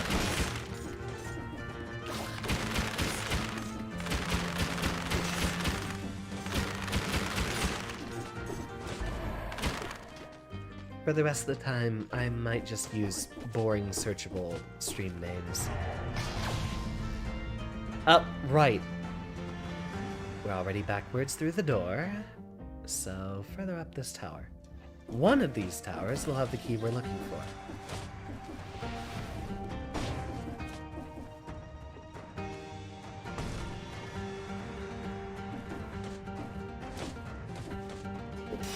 Some cells are always good. Thank you. Nothing down on that side of that room.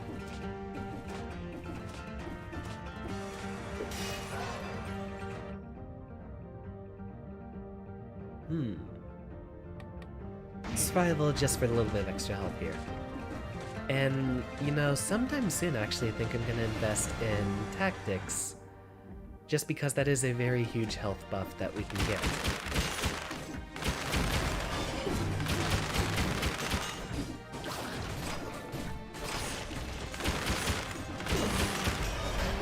We can also essentially switch this into a survival build and use survival-based turrets. Control was fabulous, one of my all-time favorites. Now and forever.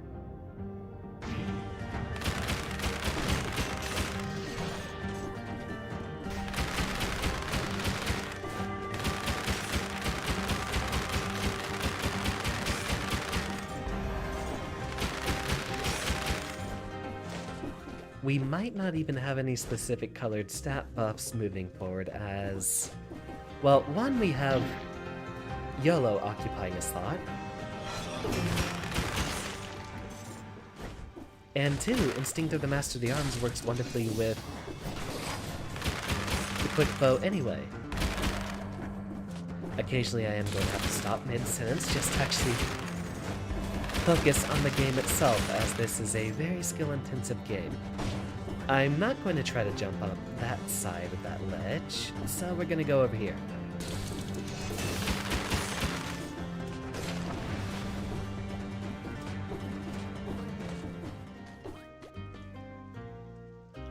Nothing can really replace any of the items that we have. Again, except the shield. But those are all equipment items. Here we go. Sacrifice well worth it, I suppose.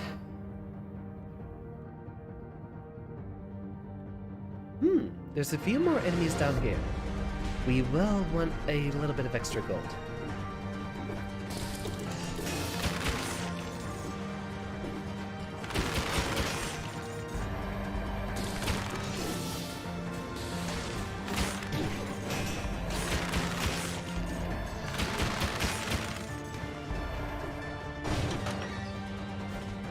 Sacrifice a little bit of damage for it, but we're probably using another flask charge regardless. We can go ahead and ignore those enemies over there since there's no more bonuses to be had. I should stop being so overconfident with myself.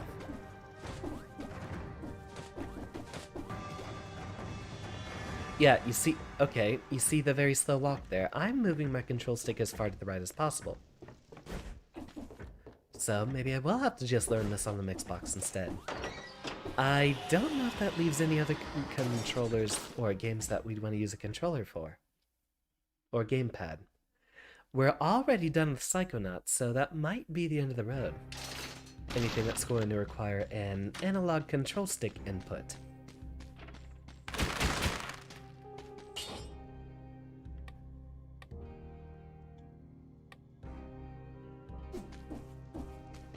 Everything there is fine. Reset mutations.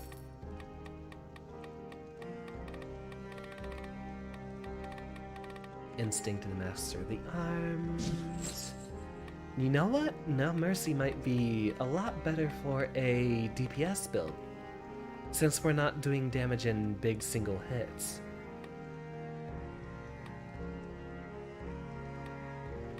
I'd pick up Tranquility if we had a specific buff for it, but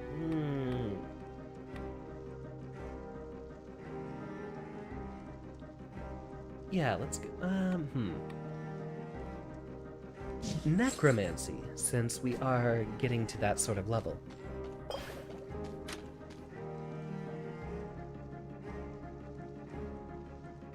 I'll go ahead and pop a flask now,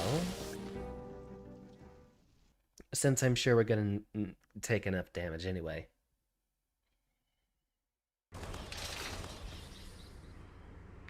Let's see that boy. Precious boy. He's not stuck over there, is he?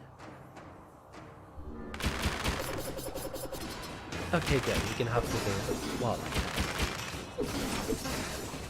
Deal as much damage from backstabbing as we can right now.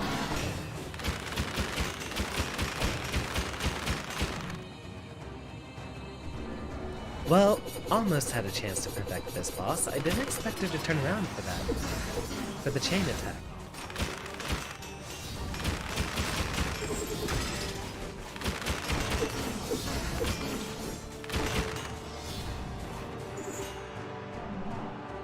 Got her. Darn, that was the closest I ever came to perfecting this boss anyway. I think we almost had it, but she turned around right when I wasn't expecting her to.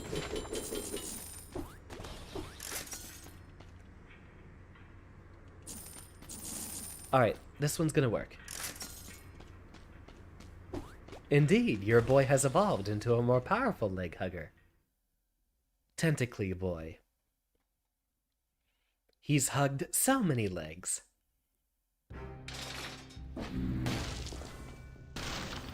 Yeah, there it is again. Oh, that's gonna be annoying. Alright, so now, as a bare minimum, everything we find will be at least a plus item. And then later, 2 pluses.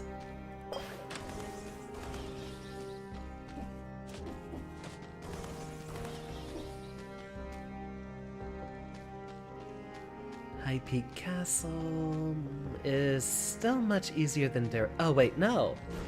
We are here! We're here where we need to be. This is exactly where what we've been waiting for the entire 2 hours that we've been streaming already.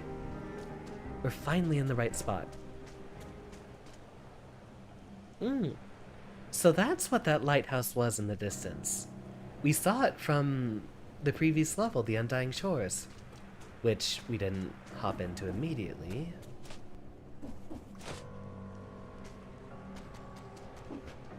But we do see the path that we're leading to.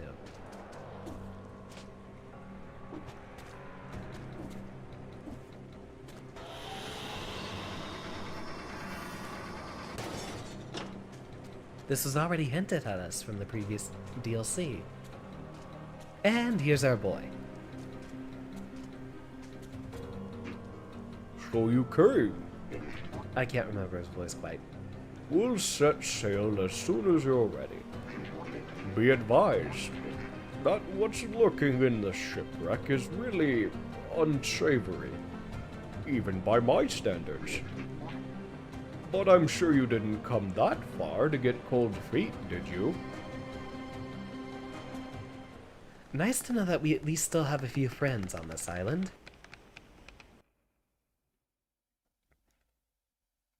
Infested shipwreck. And then later, the lighthouse. Controller, don't fail me now. This is where I need it the most. Oh dear. Well, here's our boys. There they are, look at them. And there's our boy. Yeah, and the sort of very, very cool games, having just a couple of friends is wonderful. We're gonna have to learn all new attack spells from these guys. Look, there's this entire area. Yeah, they just literally...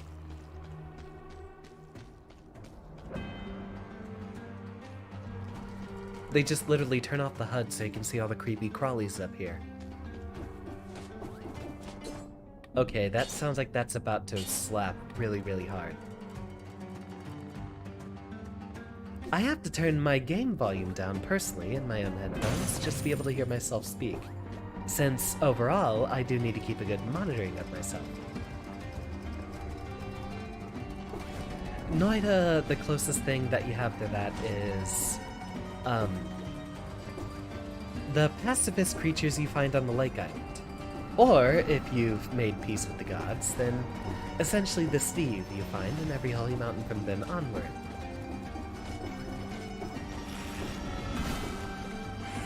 Oh, they're in the walls.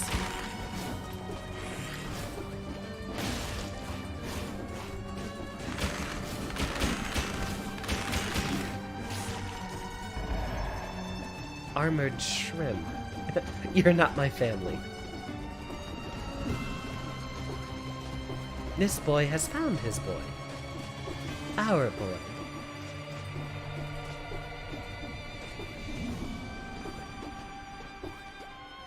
The music in this game has always been so wicked. Hold on. Let me re-plug the controller. And maybe that'll do something to fix the control stick issues I'm having. There we go. Nope. Nope, it has done exactly the opposite.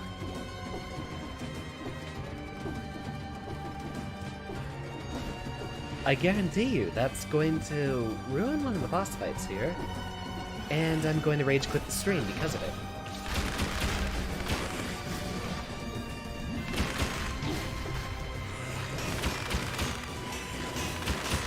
Okay, those guys we can parry pretty easily, honestly.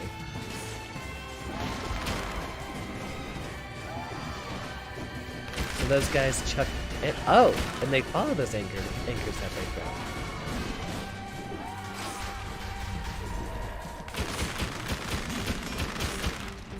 That might be a little difficult to deal with.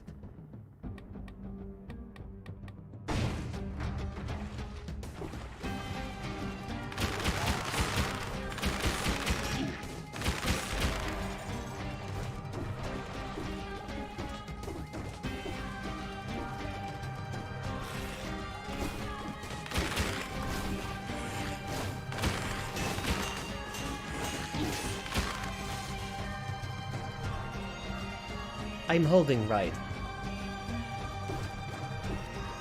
Okay, you know what? Let's do something a little differently here. Unplug that. Take off the headphones, since I'm going to swap. I'm going to have to get out of my chair real quick.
Nintendo will repair that controller.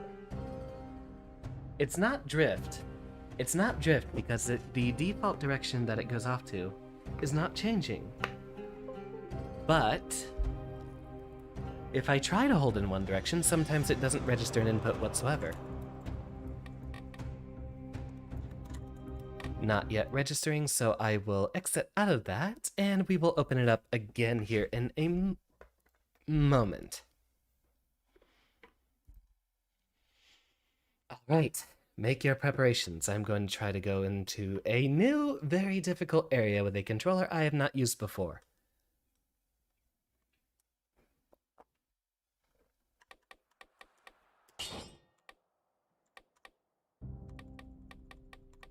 Alright, controller. Jump. That's good. Roll.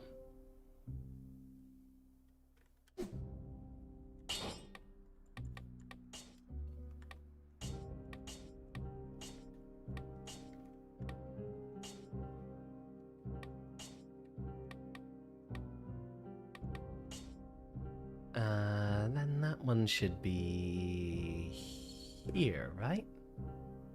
No. Wait, yeah. That one start.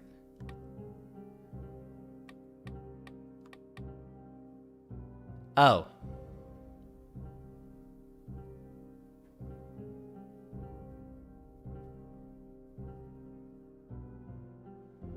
I think we found the setting we needed.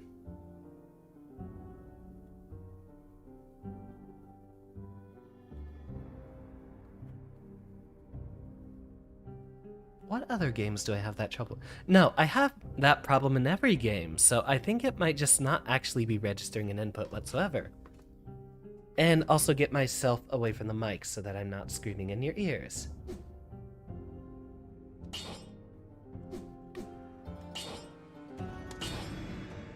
Alright, let's give it a try.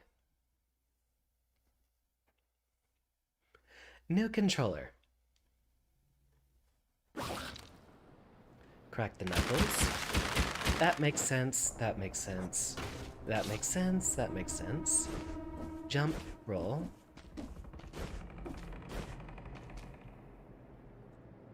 And then that is our heal button. Okay, I think we're ready to do this again.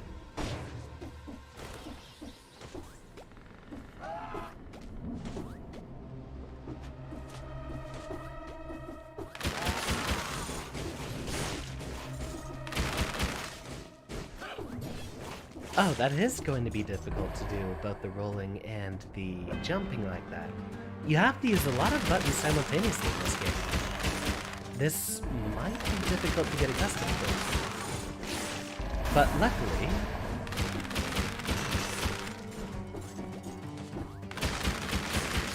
I am very, very good at this game, he said as he continued to get hit.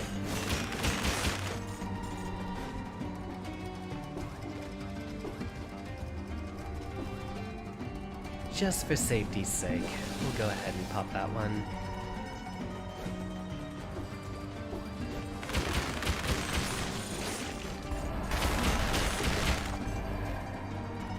What's that?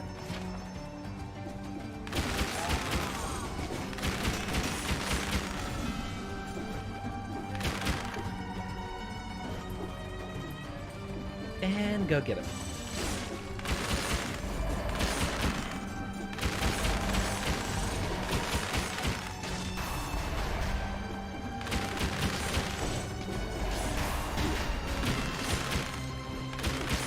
Okay, so it looks like these spots might be destructible?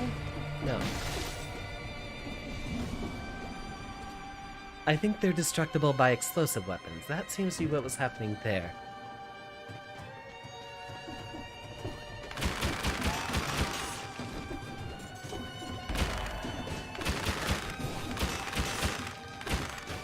This is working out a lot better than I thought it would.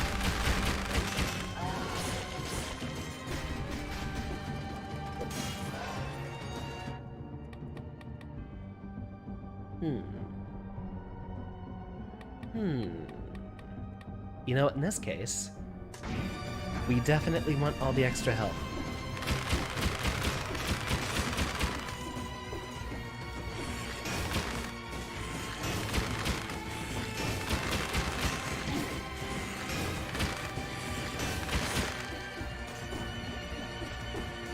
Yeah, I think I can manage this.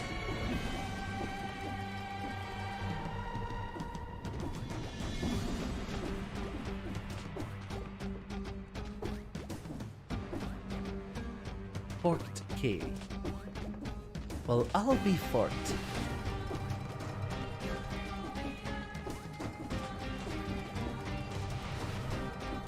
Door we can't open yet.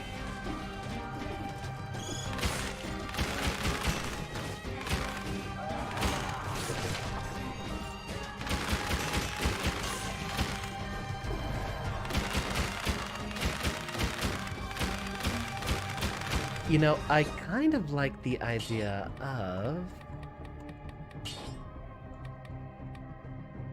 this being roll. Oh no, this being jump, and that being roll.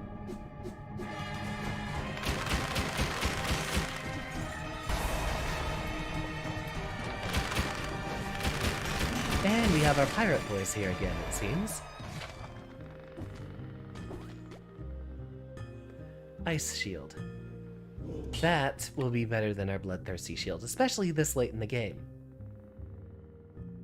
I believe... yeah, that's our best option here, and really the only good one.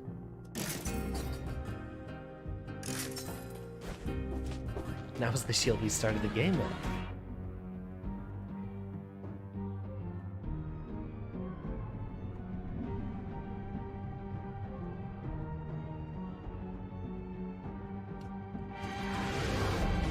Alright, take a look down here.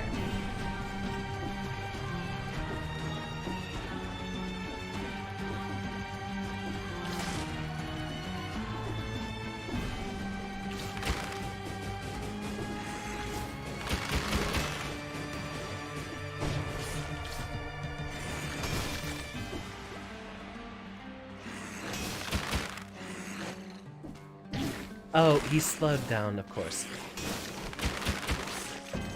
Well, that's going to be a bit of a problem.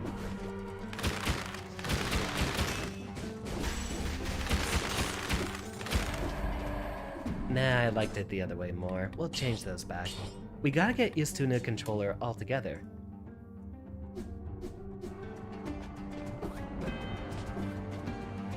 You know, eventually I'll have such good muscle memory with this thing that I'll be able to pick up any game and immediately know what to do with it.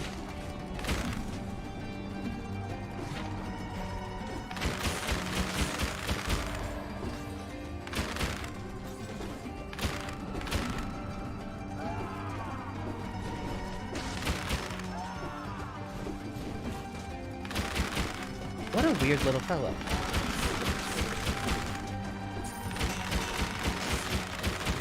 We will be back for this carrot later, just in case we do take enough damage and we can get our health back up with necromancy. Don't let me forget. What was our map? Right, we disabled it. And I don't actually have that button plugged in on my Mixbox. Well, looks like Professor's gonna have to do a bit more of a touch-up after the stream.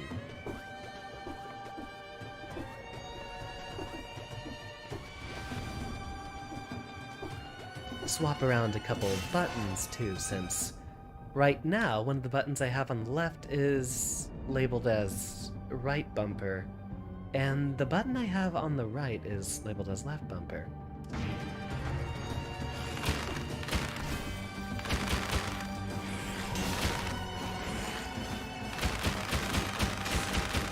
Ah, after we get one parry, we can probably just run away and keep attacking him.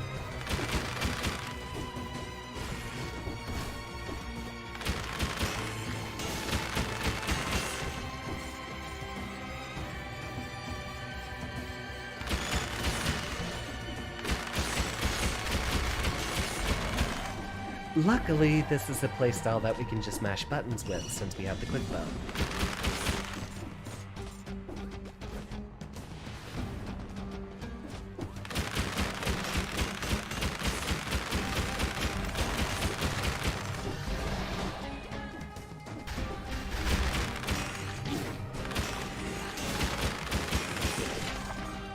Oh, interesting.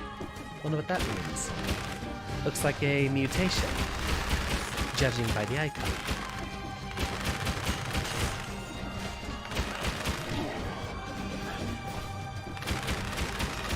Don't stand near crowds. We're gonna have trouble with crowds. Just like in real life.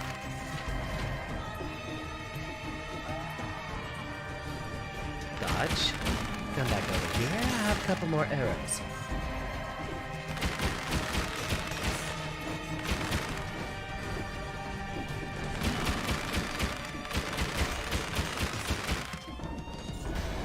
One of the most important new things I need to learn with this controller, I've noticed, is the two buttons on the bottom left, towards the bottom left, I basically have to hit both of them with my thumbs, so I need to remember I don't just basically have one digit per button, even though there's a lot of games I could get away with doing it like that. Mostly fighting games. Surprisingly, they map a lot more functions to a controller nowadays.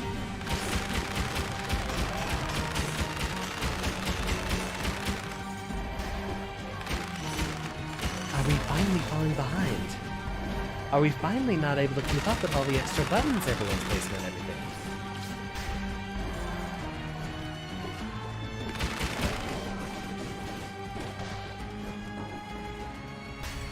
Oh, I see.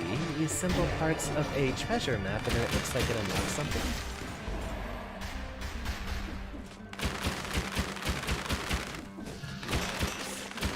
Mutineers, so that's what he's called. Come over here.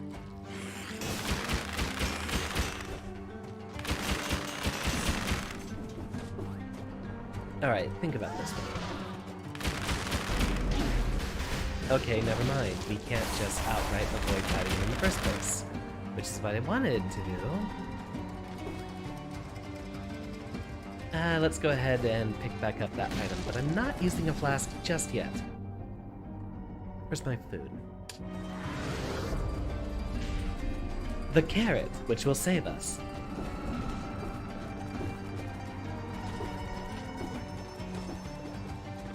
Pick this up.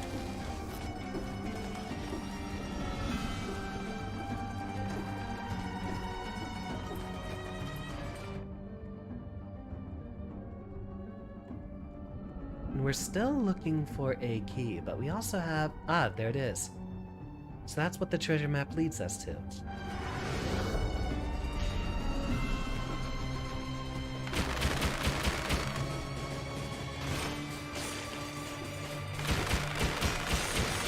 Perfect.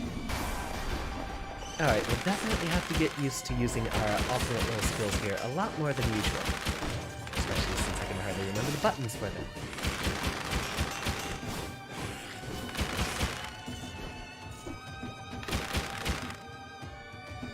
Uh-huh.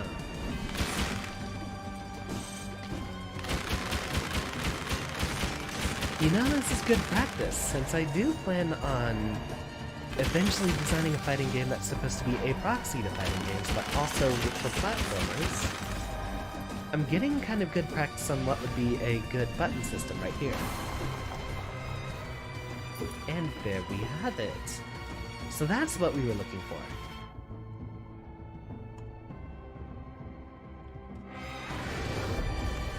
There's still quite possibly a few goodies up here.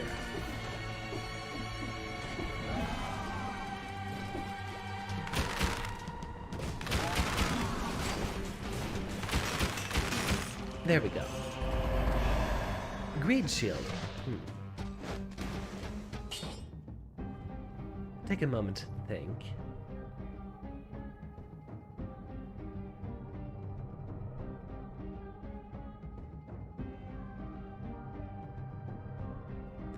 Given that we have a fire set up from our bow, I think this might be a better alternative.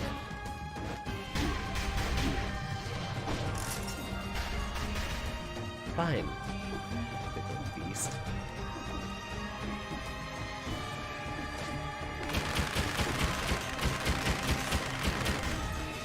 I guarantee you we are not going to be able to beat the boss.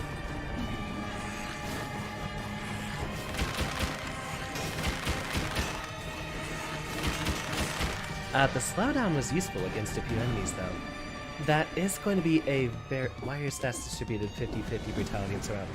Because we have 2 legendary weapons. And since a legendary weapon will scale with both stats,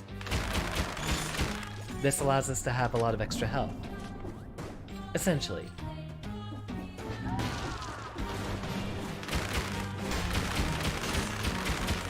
I started out with a brutality build and then ended up picking a legendary weapon up pretty soon.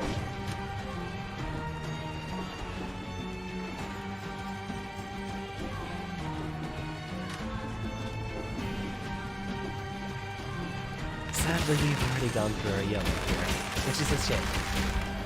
I would have wanted to have that extra perk slot, although we're kind of running a colorless build at this point anyway. Right, there's another little spot up here.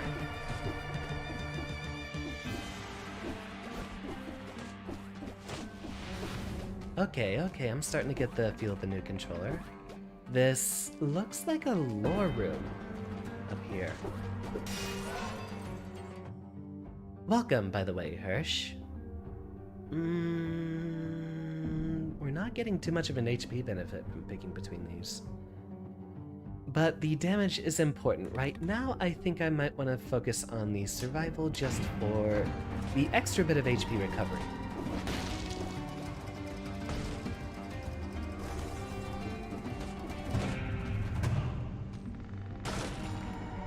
In fact, for the most part, we might be able to focus on survival, as it doesn't look like we'll be having a very different amount of HP gain between these 2 stats. Any more action up here? Just a chest. And something we particularly don't care about.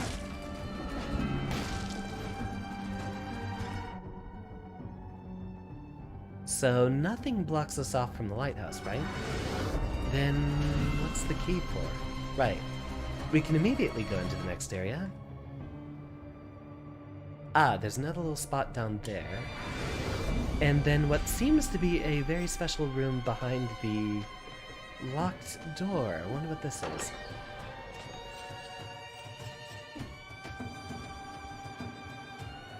What a beautiful pedestal!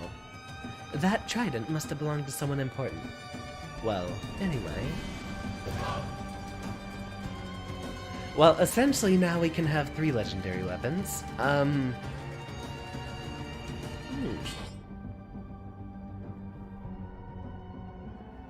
Much more potential. Oh wait, no. That has a double damage inflicted and double damage taken. So what we want to check here is really the moveset more than anything else.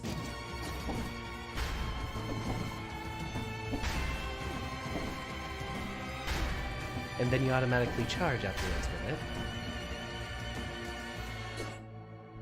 Second attack is a charge that inflicts critical damage after a few moments. Interrupt it with the last attack to deal critical damage. As it stands right now, while we're still getting used to buttons, a quick bow will probably be a lot better for us.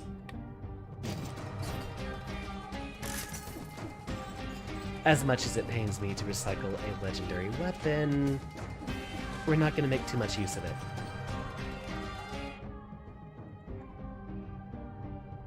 Let's ignore what's down there. I want to see what's in the lighthouse. Move onward immediately.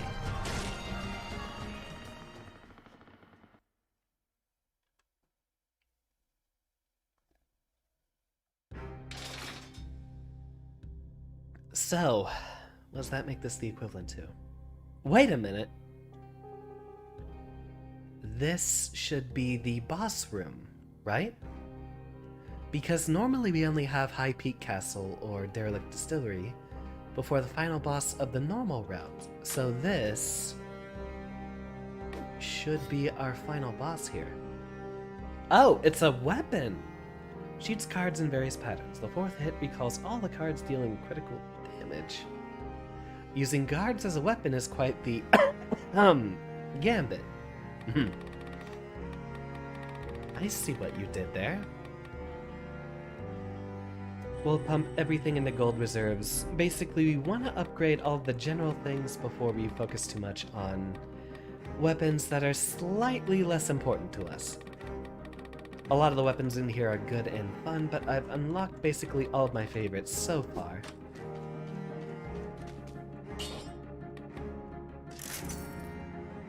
Poisons. Bonus damage to a poison target. Sounds good enough. I think that's as good as we're gonna get it.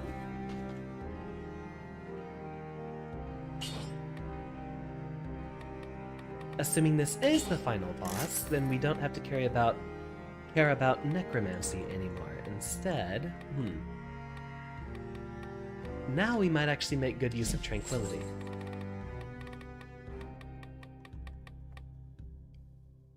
No mercy was probably a better choice.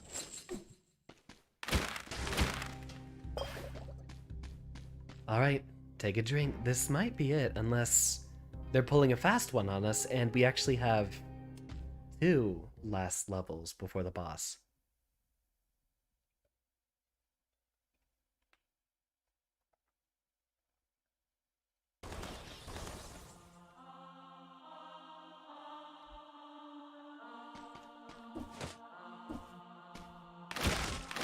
Oh, that sounds very much like final boss atmosphere.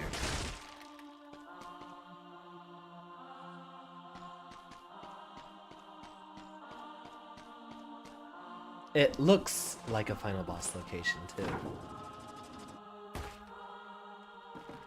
Oh, that's interesting. That's cute.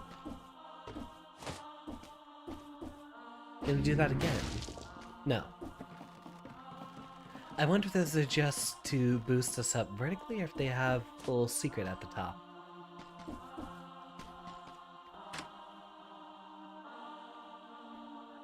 Nope, this is an actual... No, wait. Yep, it's a boss. Oh, okay.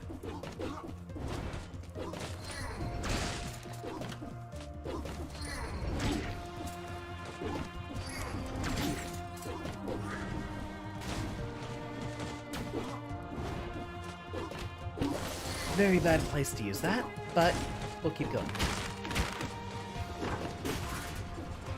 So we see what those levers are for.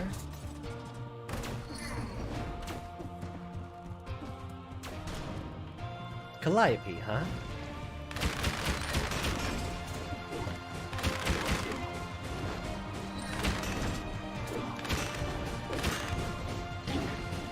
Okay, plenty of different new attack patterns for us to learn. Bring out our boy. Oh, never mind, she's not going to be very difficult to fight at all.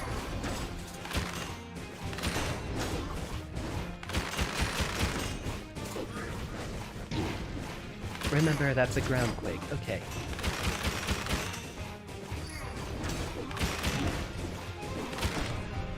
So, that's why we have our stats distributed into 2 of them, because that gives us extra damage that we can end up dealing. Looks like we're not done fighting her just yet.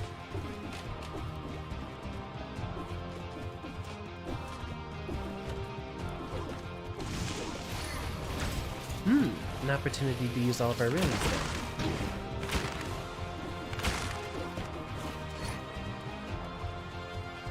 I don't know how to pronounce that one.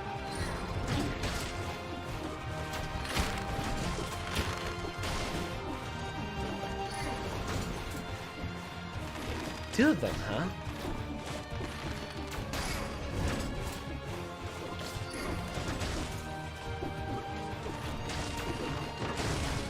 I assume we're gonna have to fight them both simultaneously.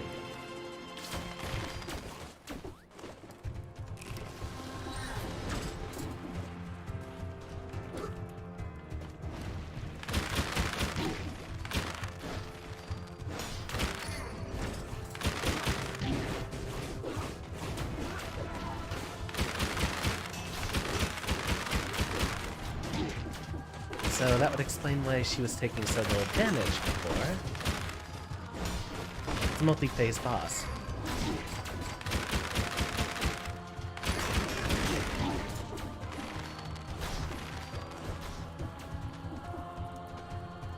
Take the health. We'll need it.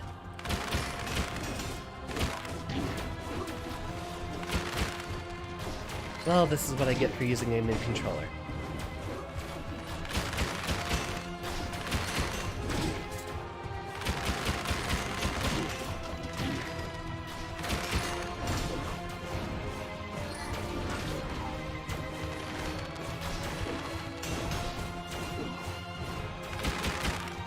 Come back here.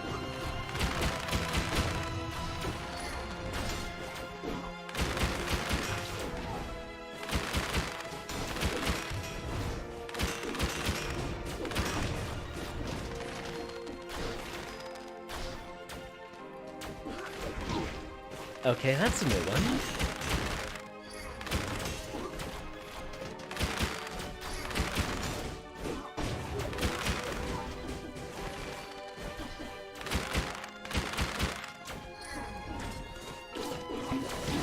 Yep, we're just gonna need to do that. I don't think this is the final boss, so we're definitely gonna be in trouble in a level.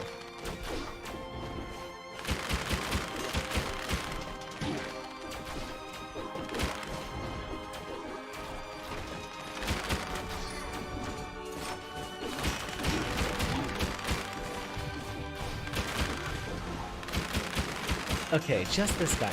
We already defeated quietly. Now I have to deal with whatever the name of this guy is. I've literally never heard that word before in my life.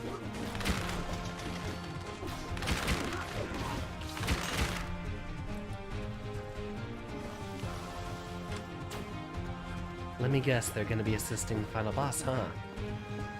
And we only have one more flask charge once we get there. Oh! You know, we're apparently not done whatsoever.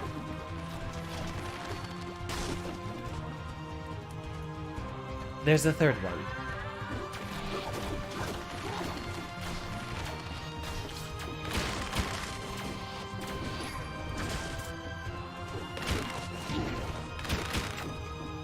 Can we not break that from the side? Hold on. You saw me shoot arrows into that wood. Can we not break it from the outside? Huh.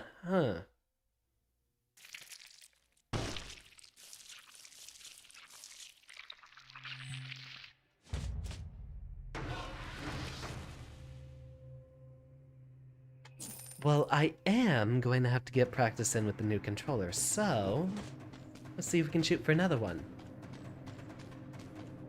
Don't feel obligated to be here for another session. It's been a 3-hour stream so far, and yeah, it's still very darn good. 2BC. I cannot imagine what this game's gonna be like in 5. Or at least that DLC. I've already beaten it on 5BC before. What's better for us this time? I want to give that new weapon out a try. Plus, we still have our little eyeball boy that we can use here.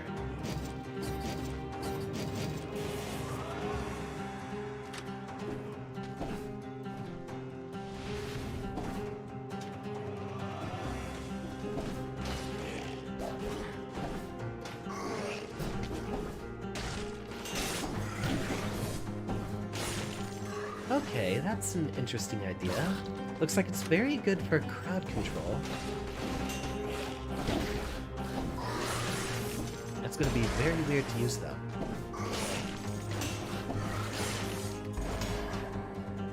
Come on, do it again.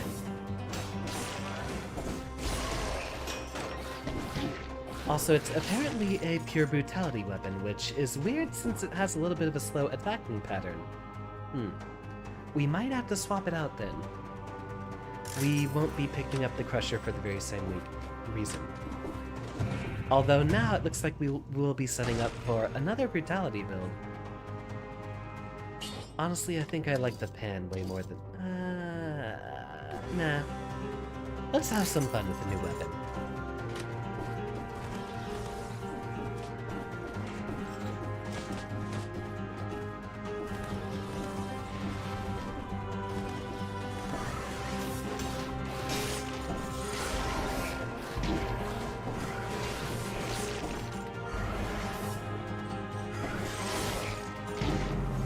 think I used to know exactly what I was doing when I had a controller that worked. For a little bit of a background here, Hirsch. I'm normally playing with a gamepad, but recently the stick on mine has been not working with pressing right for an input. There's a few moments earlier in the stream where I was trying to jump over pits and it would just immediately stop accepting an input. So I'm trying to use the fight pad instead, since that was the only gamepad style controller I had. And so far, as long as I remember what I'm doing, it seems like it's not a bad option.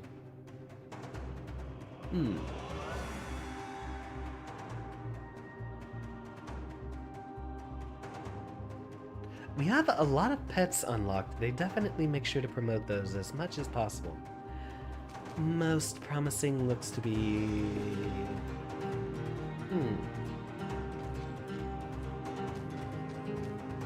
shoot. I am, above all else, a survival man.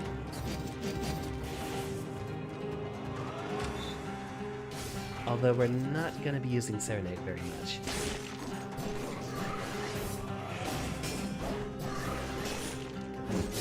Okay, I'm getting the hang of this.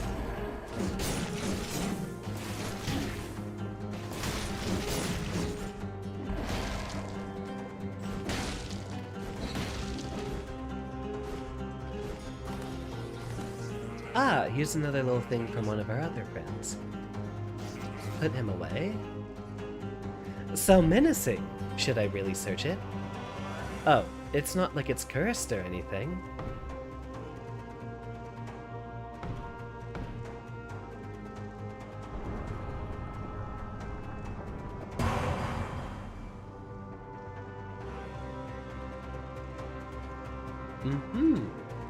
Machete and pistol. The third attack uses the pistol to bump and inflict critical damage to nearby enemies. So that is a single weapon. Oh, right, get rid of that one first. Looks a little underwhelming more than anything else. I think I'll go ahead and use the broadsword again.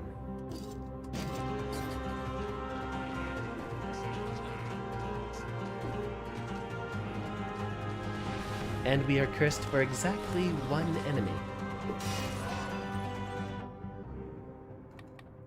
Survival build it is.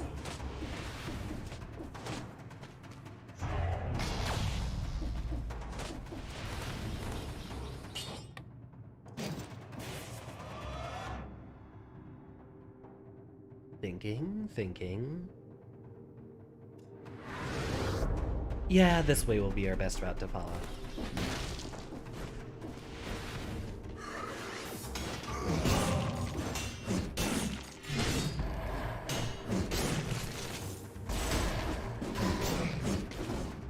I hate that we can't reflect those explosive crossbow bolts. Would have made fighting those guys a lot easier, or at least have the explosion be reflectable. Right now, those guys are very, very difficult to take down with a survival build because you don't have enough time to really hit them back, do you?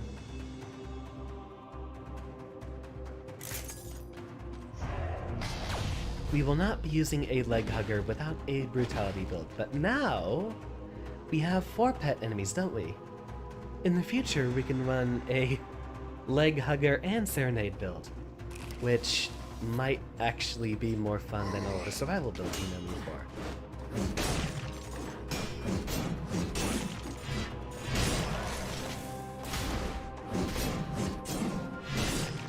Ah, almost. Almost got it.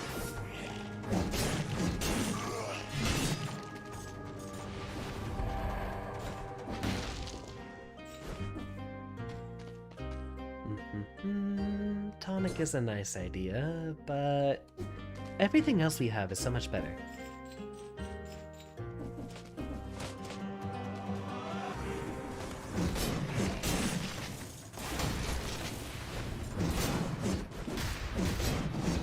Do we have the rhythm and bazooki unlocked?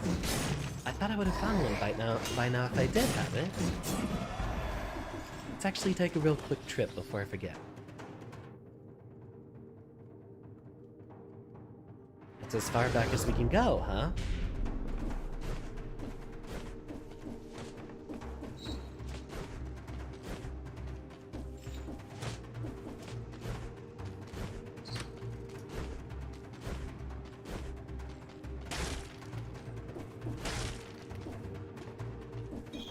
And looks like the answer is no.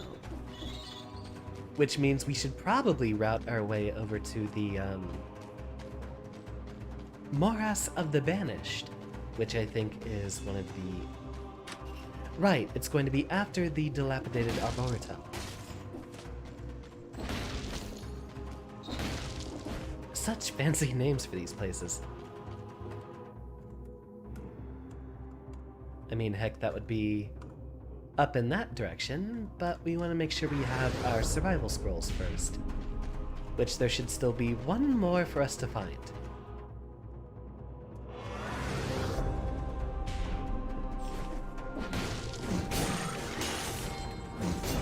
Oh, hello there. What's this?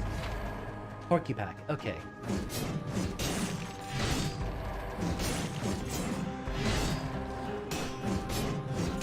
Already had that unlocked a long time ago on my offline save.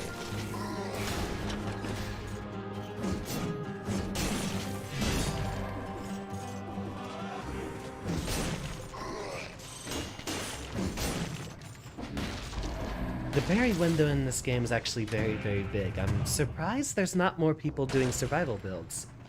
In the past, a lot of people doing the builds specifically for them were just for the sake of having life restoration, which seems a little odd in my opinion. We will want this, as we are going to look for a very specific item. There we go. There's the other scroll we were looking for.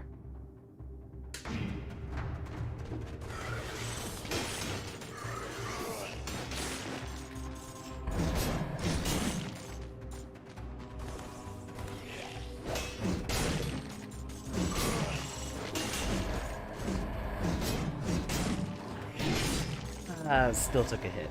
Darn.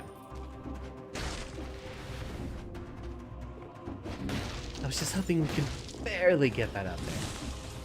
Well, now that we have all the scrolls we need, we don't necessarily need to be fighting down here anymore. So, head our way up here to the top.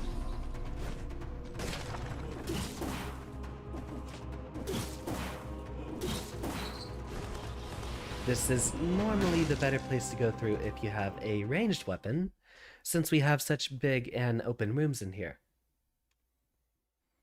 But we do need to get to Morass of the Banished. Please don't take that out of context. Mushroom Boy is unfortunately a liability, and none of the items there are better. Is this pre-recorded? Nope, you are watching a live stream right now. Welcome. I'm going to try to pronounce this Debaros.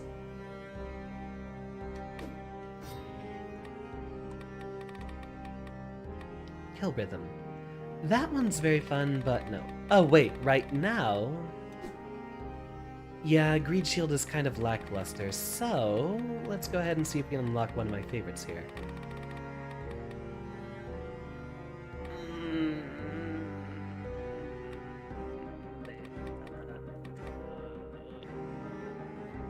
Since we will potentially be doing a lot of brutality builds in the future with our new leg hugger buddy, I will be investing in this one first.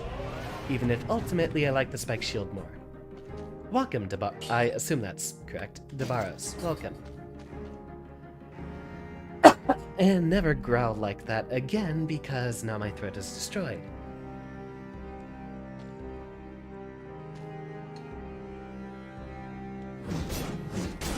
Open up. We are not reforging anything, and go ahead and talk to our boy.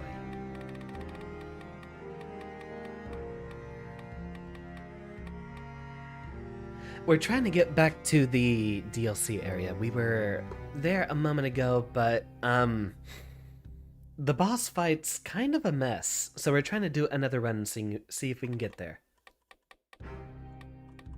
I am, in most cases, a survival main in this game. as unusual as that is. Frostbite while we have the Crusher. There. We are almost full on health, so we'll go ahead and take the extra gold there instead.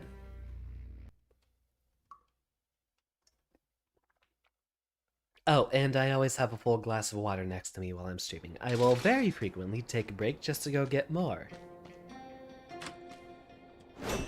Actually quite proud of myself, as I keep myself regularly hydrated just from streaming so much. Are you a Dead Cells player yourself, or do you mostly just watch streams? Then again, I'm pretty sure every Dead Cells fan... Like, I can't imagine someone who just watches streams and doesn't play them. And I have Homunculus Moon, bound all the way over here.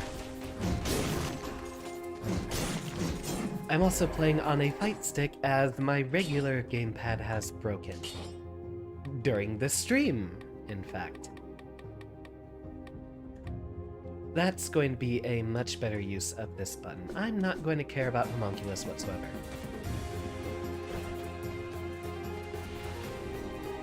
Haven't played it yet.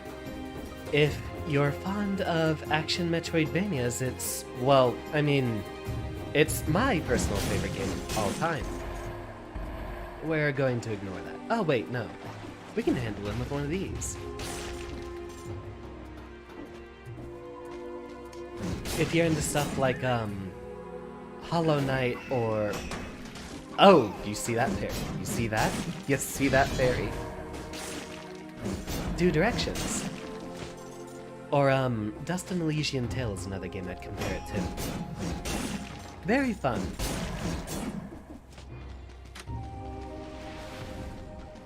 Allow me to advertise for you then, if you have not yet picked it up.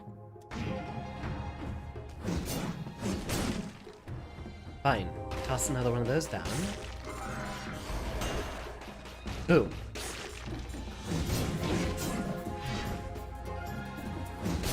Having to get used to a new controller while playing it, it's a little rough. But I think it can work.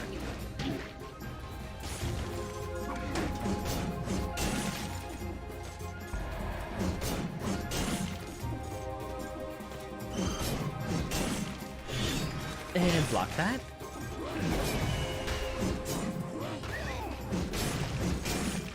Have you completed Queen of the Sea? That's what we're trying to start right now, actually. I got through the first level no hassle, but this game is pretty difficult. At least with the difficulty I'm playing on. The boss fight up there was pretty rough.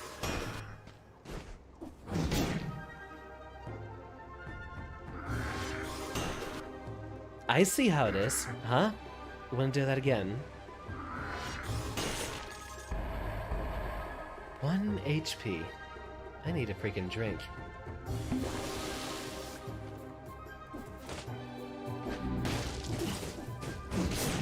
Now the new DLC came out, and it is an alternative final boss area. So, accordingly, having to learn basically a new final boss is not something I'm gonna do on the first time. Even if I did have a very lucky run up to that point. Once the stream is over, there will be a VOD to go back through. For now, more HP is a lot more important. Especially since we are on the survival build and we can get by with taking a little bit of damage. Or in the case of our spiny friend, a lot. That's actually one of the reasons ranged weapons are so important in this one level. Is because those spiny enemies are a problem for melee builds. And thank you, that was a very wonderful parry. I'm surprised I did that on this controller. Still not used to it yet.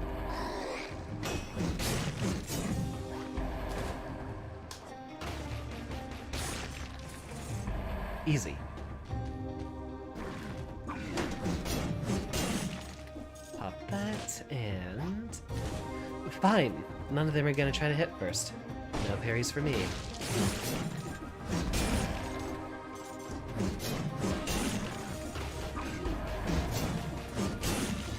You gotta go for it? No. Unfortunately. And parry.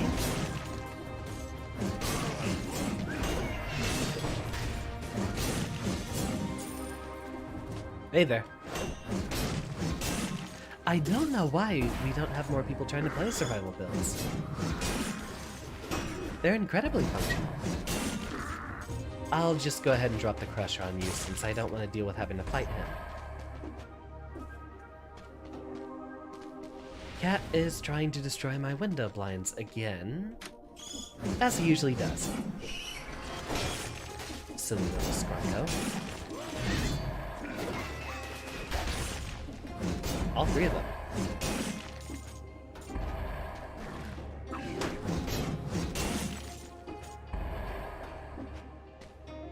Come here.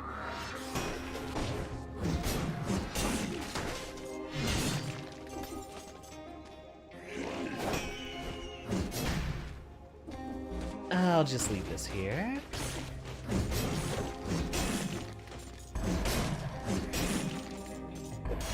Assassin Scroll. In this case, we will be investing into Brutality, as we're still mostly wanting to focus on the HP. Usually, once you have the first level of those two, or I'd say the first two levels of either side unlocked, you're fine with sticking to your main stat from that point onward.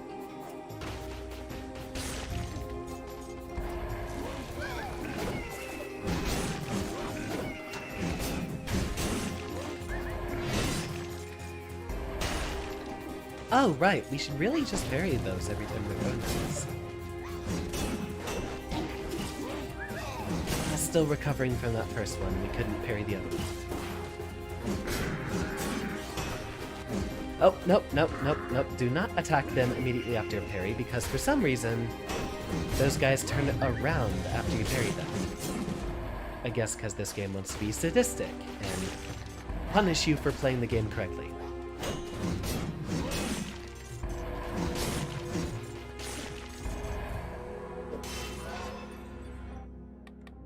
Now I think we can go ahead and invest mainly in survival specifically. We'll come across some scrolls in the future that will not have survival as an option, and it's at that point we will level up the alternative stats.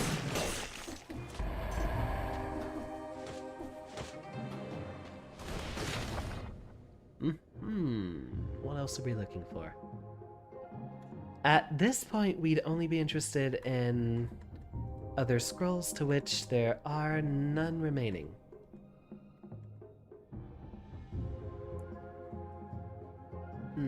I kind of want to check out that shield down there, but the one we currently have...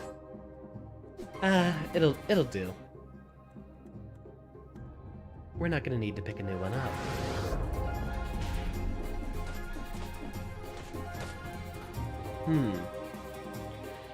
This level only has an extra scroll if we take the Cursed Chest, which I will not be doing with a build that has a Hunter's Grenade and a Crusher. So instead, we're gonna go straight to our destination.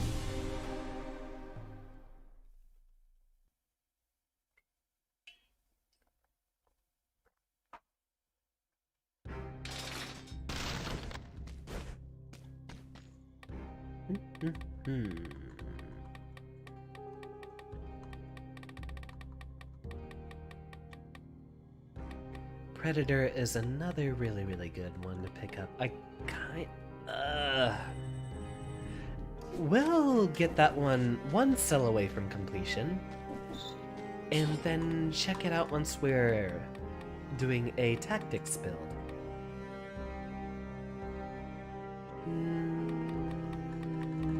Necromancy. For the sustainability we'll get from it. Now here, I believe, is where we should be using our grenade, because I definitely want that loot. Loot as in the instrument, not as in items to find. Oh, this is gonna be a problem. Oh, This is very much going to be a problem.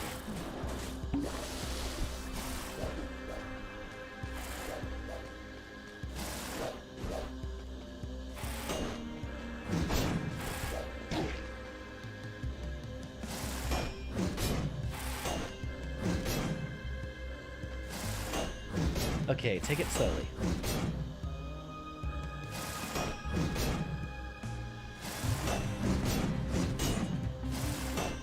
One, two.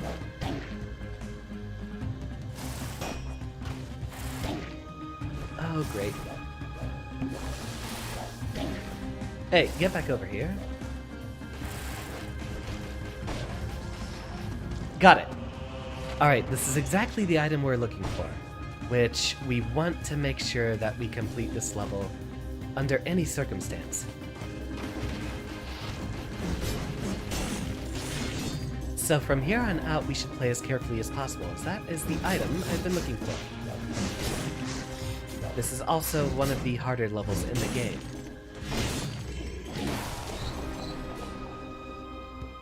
Pop another flask because at this point we're a bit less concerned with getting to the end.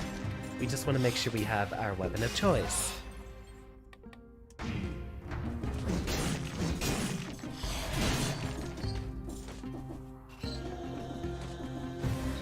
Ah, almost.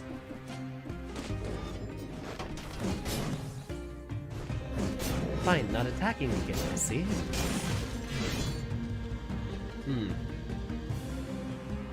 I think for the most part we just want to head as far left as possible just to get to the end. Yeah, let's go ahead and see if we can pacifist run this a little bit. Not literally pacifist, but not run through any encounters we don't have to. Some of these guys will teleport after us, so we do have to engage them.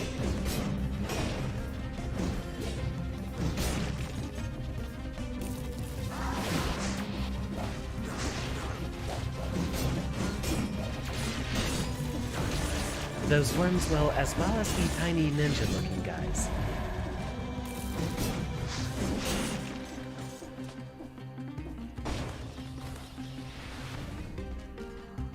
Nothing of interest there, so back up here. And again, nothing of interest. Looks like a location for the ram room, so let's go a little stomping, shall we?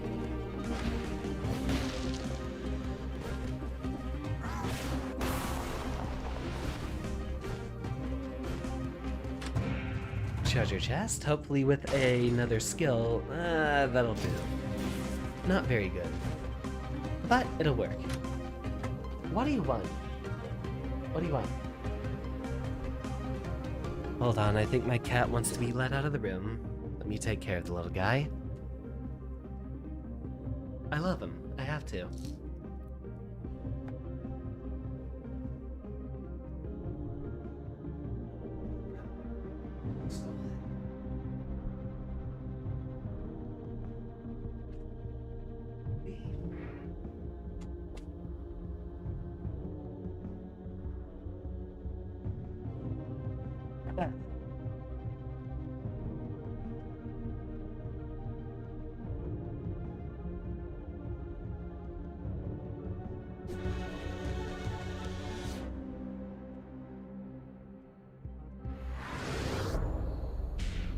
Alright, moving onward then. It was kind of a waste for us to go all the way over there. 2 for 1. My 2 for 1 special. Got this here.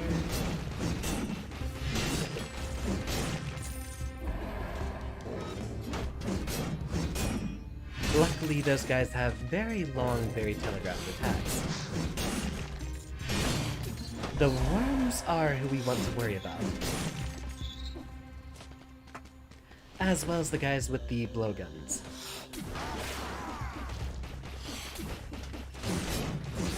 Anyone with either a quick attack or the ability to attack us during the long recovery frames of our other moves.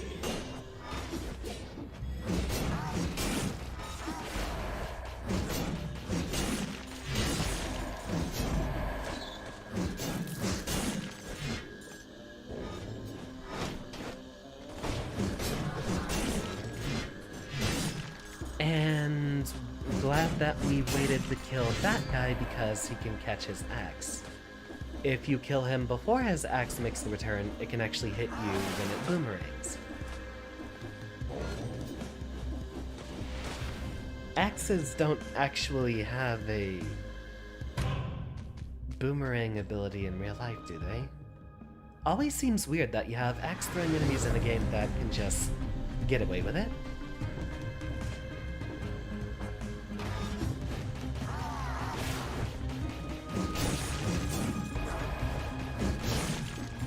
Or some things that allegedly have boomerang-like powers without actually being boomerangs.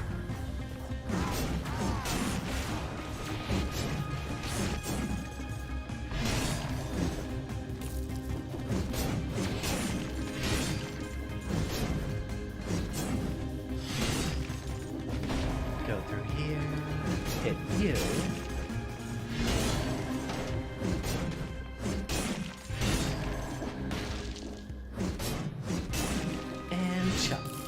Okay, so we can't hit them before they hatch.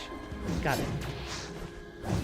I don't come here very often, as this isn't a particularly fun level to go through. We are not going through there because that is an optional part of the level. And that is another tick fight, which we do not want to do that again.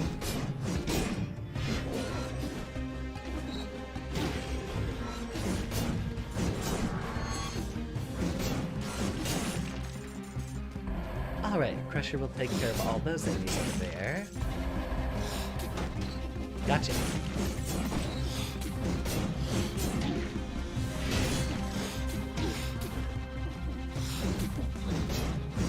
As I said, those guys would be a problem. And just for the emergency, we'll go ahead and use that other flask. Doesn't look like we're getting through to the end here. Can we parry the other effects, or the other hits on that shockwave? I thought that wasn't possible. Ooh, that's a big one. And that's still not the right path.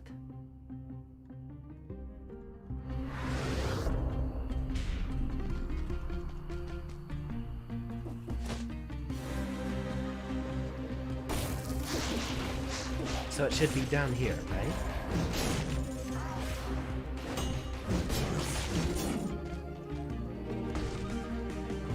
Hopefully this is... Ah, thank goodness. Unfortunately, we do not have the ability to purchase another flask, which is what I would have hoped for.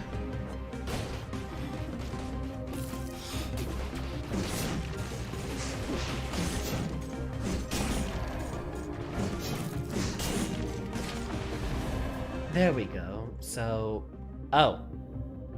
Well, normally it is an optional area, but it looks like we are gonna have to go through and fight the other tick.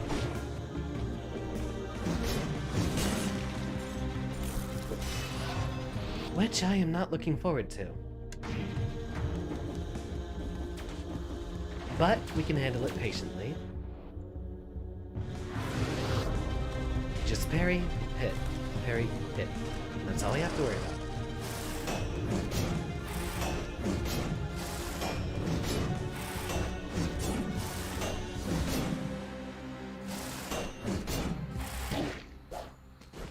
Okay, hit me from the other side, why don't you?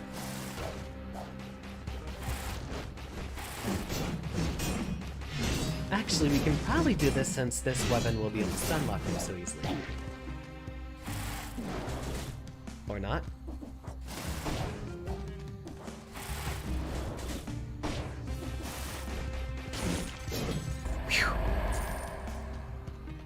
Alright.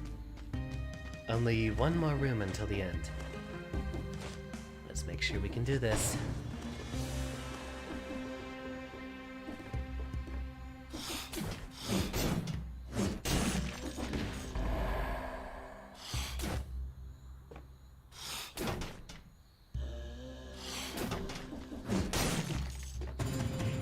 Oh, thank goodness.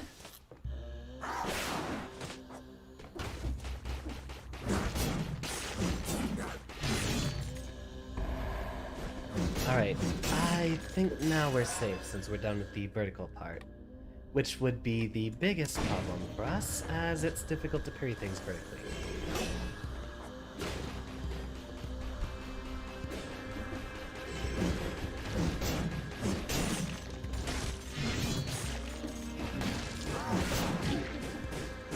Oh, great. Drop this down there, and there. Okay. You know what? Now I think we can just make a mad run for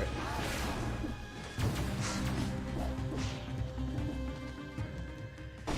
And there we have it. I'm probably going to die in this boss fight since I am very clearly out of health options. But we got the loot, which is what I needed.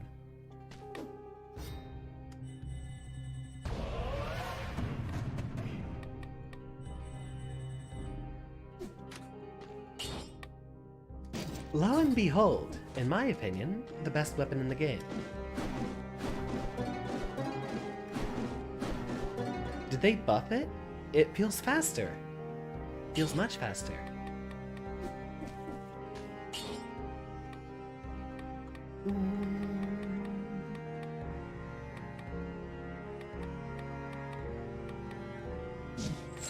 So, Rhythm and Bazooki here is a survival weapon, so it's slow. You can see it has a pretty decently large hurt box on it, or hitbox. The yellow effect that comes afterwards on the third hit can actually damage people. What's special about this is, as you expect of a musical instrument, if you time your swings,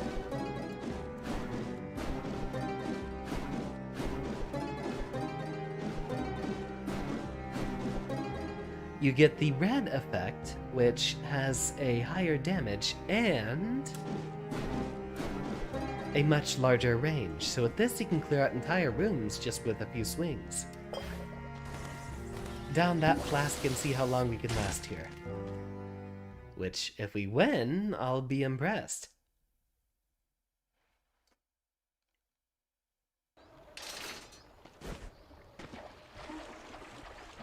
Not sure if the Crusher will be useful here, either. I don't know if that can affect this boss.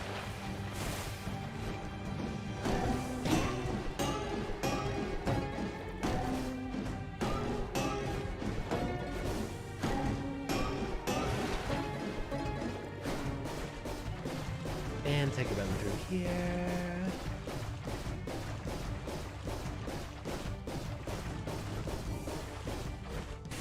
That'll happen for a bit, and then toss out one of these things.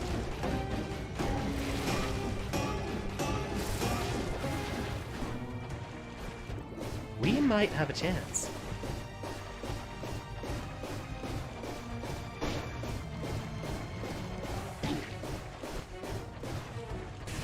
One of the reasons the Rhythm and Bazooki is so important is because it deals absolutely massive damage when you get the rhythm.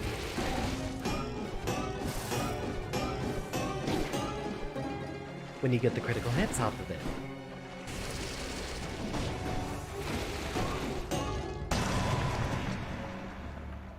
So, that's how powerful it is.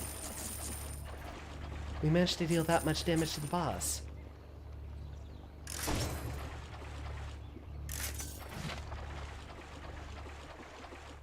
Well then, we're still going.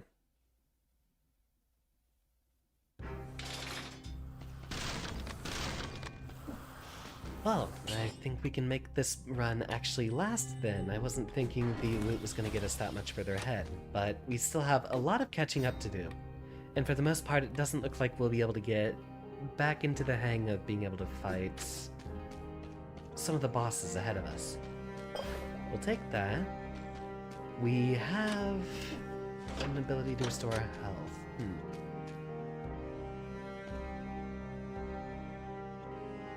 We can get another flask charge in Fatal Falls up top, but we do not have enough money for it. So, what's the other area? Graveyard, right?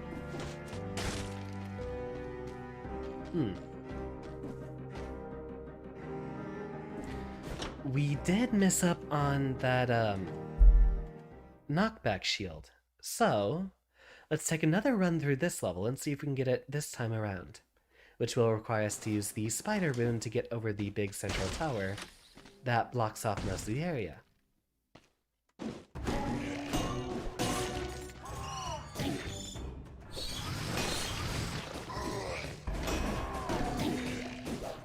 Okay, I'm still not used to the attack timing of this crab guys yet.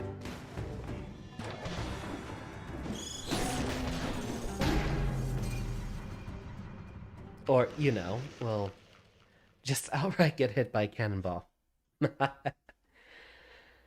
Alright, that's 3 run attempts, which I think is a very good point to call it a stop. That is 3.5 hour stream. I'm impressed.